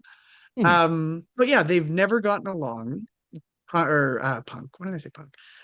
Triple H has always looked at him as competition, as was very prevalent in the early 2000s with the not world title change that happened. So I totally get him just, if he does stay in AEW and goes, fuck it. It could be, maybe, I retire in a smaller house. Maybe I don't have it. They can't paste it all over a fucking WWE Vault YouTube video in 10, 20 years. Maybe that's not my story, but you know what? Maybe I get to go out doing something I want to do. And that's cool. Not to bring this back to where we started at the beginning, but just, I totally get if somebody looks at, especially what they're doing right now in WWE and going, I don't fucking know. I think I'm good. You know? Get back in. I mean, everybody goes through peaks and valleys, I suppose. I mean, we'll never know when the next great WWE period will be, but it could be a quick time, it could be a long time, but we will see. Very quickly, before we get after all that doom and gloom, I do have some optimism of the pro wrestling business that I'll get to in just a few moments here. But here's the thing. Quickly want to touch on the NXT Stand and Deliver show. Their biggest show of the year was just this last Saturday. Totally fucking forgot about it. If I didn't see it on social media, it would have just completely went over my head. But Tony D'Angelo defeats Joe Hendry. Ricky Saints, I should say. He's still Ricky Starks to me. God damn it! I need to stop dead naming him. And Ethan Page, Tony D'Angelo wins a 4-way to become the new NXT Men's World Champion. I'm guessing Joe Hendry is going to be on the main roster at some point. I think Ethan Page and Ricky Saints will be on NXT until the day they die, clearly. Tony D has been there a long time, as long as since the NXT 2.0 rebrand happened about 5 years ago. So he should be on the main roster. Good for him for being the champion, though. Hopefully he gets a run to be a champion and hopefully just really fine-tune him for the main roster. He's kind of crazy. I'm a fan. Ace, you just talked a lot. Can you talk a little bit more? Because I got to take a leak and I'm too lazy to press pause. There you go. Now I can talk a bunch of trash too. No, yeah, I really like Tony D. I always have. I've always been someone who's a big character guy, like, so in somebody who's loved The Sopranos and whose mom's side's Italian, Tony D'Angelo, it worked for me. Um, and so I think I also really like the idea of a story where somebody who has been there forever, never really got to that next level, saw all his peers, like Vic Joseph kind of mentioned it a bit in the finale where, he had seen like Obafemi get called up, Javon Evans, like all these guys, and he's still kind of just down there. Um, and I don't know if they ever necessarily had a world title vision for him. Um, yeah, I don't know. Maybe there's obviously an argument that could be made. That he should be on the main roster already. I kind of like the idea of him getting a world title reign. So that's why Schultze sucks, and he'll know. No, he just came back for those who didn't see him there. Are But you yeah, enjoying no, the show? I am enjoying the show actually. Yeah. No, yeah. So I was happy to see Tony D finally get his big moment, and yeah, we'll see where it goes. But yeah, I thought this was a good way to go. Thank you. Thank you for doing that. This is going to be on Cupcheck Unreal Season 3. I didn't actually go pee. I actually went to get another bubbly water. Ace didn't know. Brooke didn't know. Only George and Lita knew. We really worked the boys there. I digress. I called in quarterback George and I said, "Hey, you're our guy. We need you to know this. I really need a bubbly." And Yep. You're gonna go over here, you're gonna be like fucking taking this can and then unfucking cracking it, and then you're gonna be fucking glug glug glug glug glug. And then you're gonna be burping like fucking burp. Ah. You ever see that guy I've been fucking seeing a lot of I've been seeing a lot of the memes for LA Knight with all the news that has been coming up recently. So Oh man, he's in Palcatraz. Like that guy, get our fucking generic Subway sandwich maker, auto mechanic, endearing. It's an inside joke that, Eli Drake used to be like, and like he was like a background, like he was like in random infomercials and commercials and shit like that. Looks like a generic fella, but I mean that endearing. We love LA Knight in this house. you He think did I've realized what would save LA Knight, and I think he needs to act quick because he is a bit older. I think he needs to eventually quit, come up with a list of wrestlers on the independents he'd like to work, get over, start a company, build that company up, and then leave and come back. And I think that's what he's going to have to do if he ever wants to sniff a world title. But the good news is, by the time he's in his 50s, he'll finally be ready to win the world championship. So, Absolutely. I mean, 40 is the new 20, and wrestling has more than one royal dummy. Yeah. hell yeah. Wow. That was a swing and a miss. All right. Bravo. All right. My chance at fucking a little bit of optimism amid all this ranting and raving about the pro wrestling business, more specifically WWE. But let's talk about New Japan Pro Wrestling now. Very quickly, at one point, New Japan Pro Wrestling was the number 2 promotion in the whole wide world, but then, in no particular order, AEW formed. So Kenny Omega, the Young Bucks, Cody Rhodes, and Hangman Adam Page left. The COVID-19 pandemic happened, so their house business suffered. The Japanese yen tanked, so their contracts, the money from their contracts didn't carry as much value. You had Kota Ibushi get injured / leave. You had top talents like Jay White, Will Ospreay, and Kazuchika Okada go to AEW because, well, if they didn't go to AEW, they'd go to WWE. So either way, they're gone. And before Kazuchika Okada left, they did not do a good job putting over the young next generation. So basically, for the last couple of years, New Japan Pro Wrestling's kind of been this like limbo state of not really rebuilding. Their last draw was Tetsuya Naito, who's beyond washed. An all-time great, but he's beyond washed. So at the start of this year, the Tokyo Dome show happened. It was Hiroshi Tanahashi, this all-time legend's final match against Kazuchika Okada as a way to kind of put a bow on one of the greatest eras New Japan Pro Wrestling has ever had. On that show as well, Yota Tsuji defeated AEW's Konosuke Takeshita to win the IWGP Heavyweight Championship. So there's this generation of young talents, Yota Tsuji, Shota Umino, Yuya Uemura, and Ryohei Oiwa, that just, well, they had these young guys. They never really treated them like top guys, basically. So not only did Tanahashi retire and they have a new champion, but a lot of the other guys who they've tried to push over the years, but never quite succeed as top guys, like we talked about recently, the Dogs, Gabe Kidd, and David Finlay, and Clark Connors are now all elite in AEW. Tetsuya Naito left over the year. He had all his boys, like Hiromu Takahashi and Bushi leave with him. Sonata left, who had a failed run as the champion. Evil as well, he left. So for the first time, it felt like it ages. New Japan is really in this rebuilding phase. So they had their Sakura Genesis show over the weekend. So in this incredible final match, they have this 23-year-old Brit, Callum Newman, who's trained by Will Ospreay. He's leading the United Empire faction, a group that Will Ospreay founded before leaving New Japan Pro Wrestling. He's in the finals against Yota Tsuji, and he is now the youngest IWGP Heavyweight Champion at 23 years old. He beats Shinsuke Nakamura to be the new youngest champion. So basically, they crowned a new top guy at the Tokyo Dome, and then just a couple months later, establish a new top heel in Callum Newman, because he's doing things like booting folks in the balls to make sure he can get his way to win. And he has a bit of a mean streak, and he was never really a serious singles contender up until he just recently won a tournament, the New Japan Cup. It's basically, how do I describe it in WWE terms? Imagine if Solo Sikoa in 2023 won, or maybe 2024. Imagine if Solo Sikoa won the King of the Ring tournament and he beat Cody Rhodes for the WWE Championship. Now, Callum Newman's way better than Solo Sikoa, but they had the balls to just make a new top heel, make a new star. And they have all these other young stars like Yuya Uemura, who could challenge him, or Yota Tsuji if he ever gets that belt back. And then there's other young guys like Shota Umino, who's kind of been, over the last year and two, big dog Roman Reigns, who just, pushed but never really wins.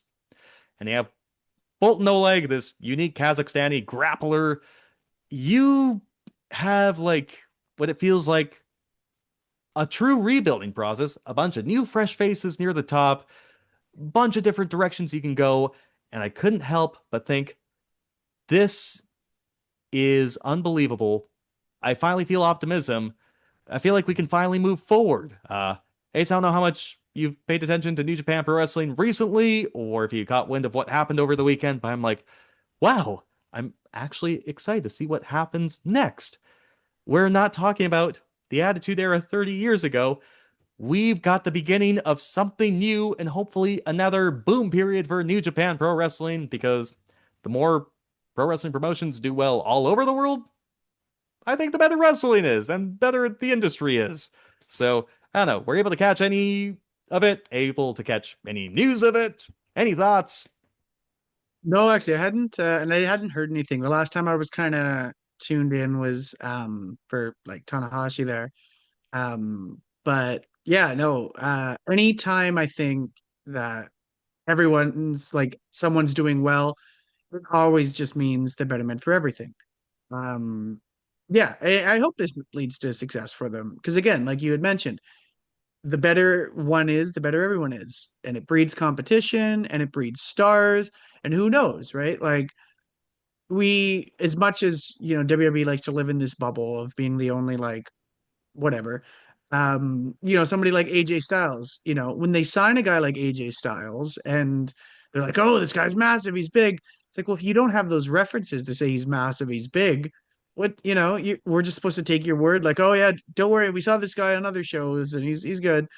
No, I'm always a fan of competition. I'm always a fan of everybody doing well, because if everyone's doing well, everyone's getting paid, and especially for a lot of those guys who work in less than ideal conditions for less than ideal pay, and they risk a lot of safety and, quite frankly, their life for, like the old adage, the hot dog and a handshake. I love the fact that we have a chance to, bring a boom back, and, I wish them nothing but success. So we'll see how that goes. And yeah, now I've got something to look up after this, and hopefully get some time to check that out. Yeah, two big thumbs up. I mean, the best match on the show. I mean, I thought the best. I still think, gun to my head, the best match, the best tag team match I've seen so far this year was the Unbucks and FTR at the AEW Revolution pay-per-view. Shortly behind was the Knockout Brothers, Yudo Ice and Oscar, defending their IWGP Tag Team Championships against Zack Sabre Jr. and Ryohei Oiwa. Two great grapplers in Sabre and Oiwa.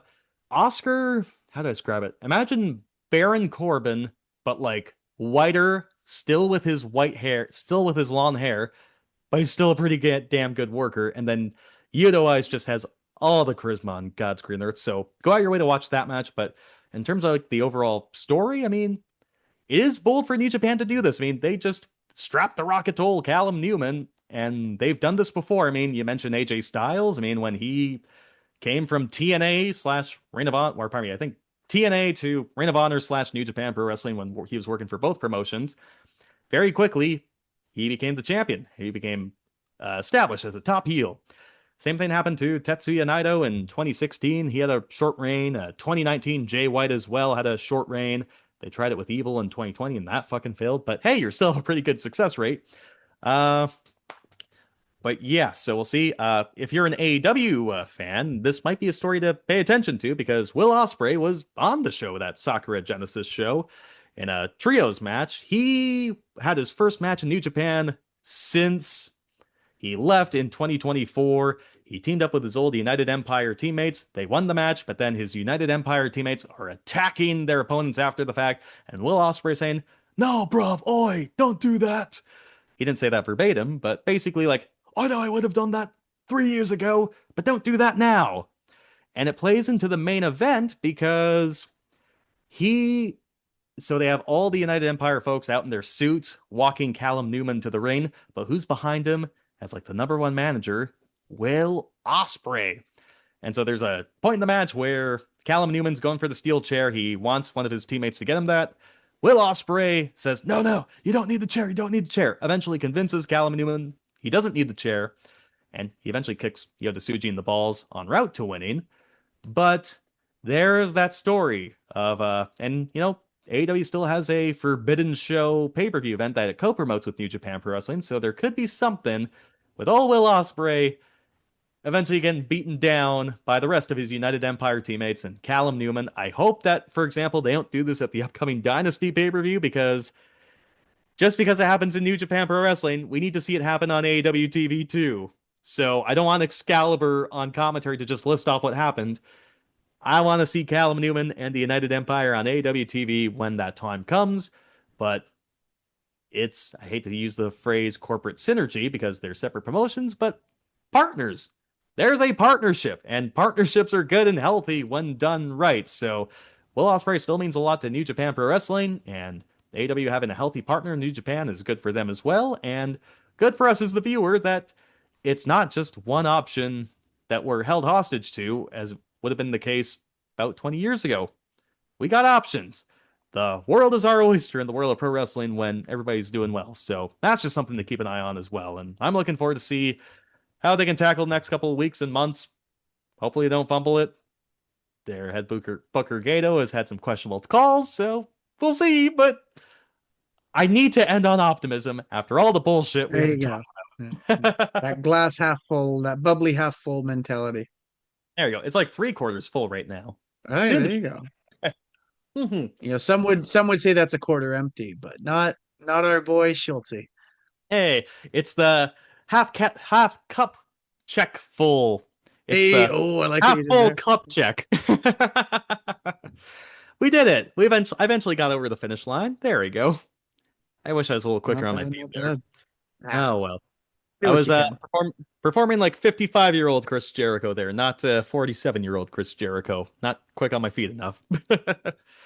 Alrighty, Ace. I don't know when the next time we'll be here. I mean, we're gonna be boots on the ground for AEW Dynasty Sunday, April 12th at the Rogers Arena in Vancouver. That's I right. That's right. don't because you and Brooke are heading over to the mainland on the Thursday, right? I'm getting down there on the Yes. Friday. I don't know if we really have a chance to record. I don't know if you're bringing any of your equipment. I'm not sure if we have a chance to record before Dynasty, but No. we'll have to figure something out because It would be think a strange. I was thinking about that, yeah, because like I will be bringing. I run mine off a laptop, so I will be bringing the webcam, the mic, just in case we wanted to. hmm, Yeah, I don't know logistically if we would record maybe from the same. If you brought your stuff as well, how that would look, where that would look. Which is too bad because I was hoping to do a full prediction once the card is set. So maybe that's something we could explore because you get in Friday, it is? I get in Friday, so I work. Yeah. I finish work at 12 o'clock, and I'm just gonna be driving down either the Fraser Canyon or the Coquihalla Highway to join you in the lower mainland because we still have a Yeah. big Wednesday night dynamite to come up with the rest of this card. So Yeah. a prediction show would be nice. And Yeah. who knows what happens during the week that is going to be. But I think one way or another, at the very least, if we don't have anything prior to it, Monday, April 13th, at the very least, a post boots on the ground of AEW Dynasty edition of the Cup Check Wrestling podcast, because then the week after that, it's WrestleMania weekend already. 2 4-hour shows again. Yeah. God. And again, it's going to be a lot of wrestling, but I think it'll be good. And I'm looking forward to covering a lot of this.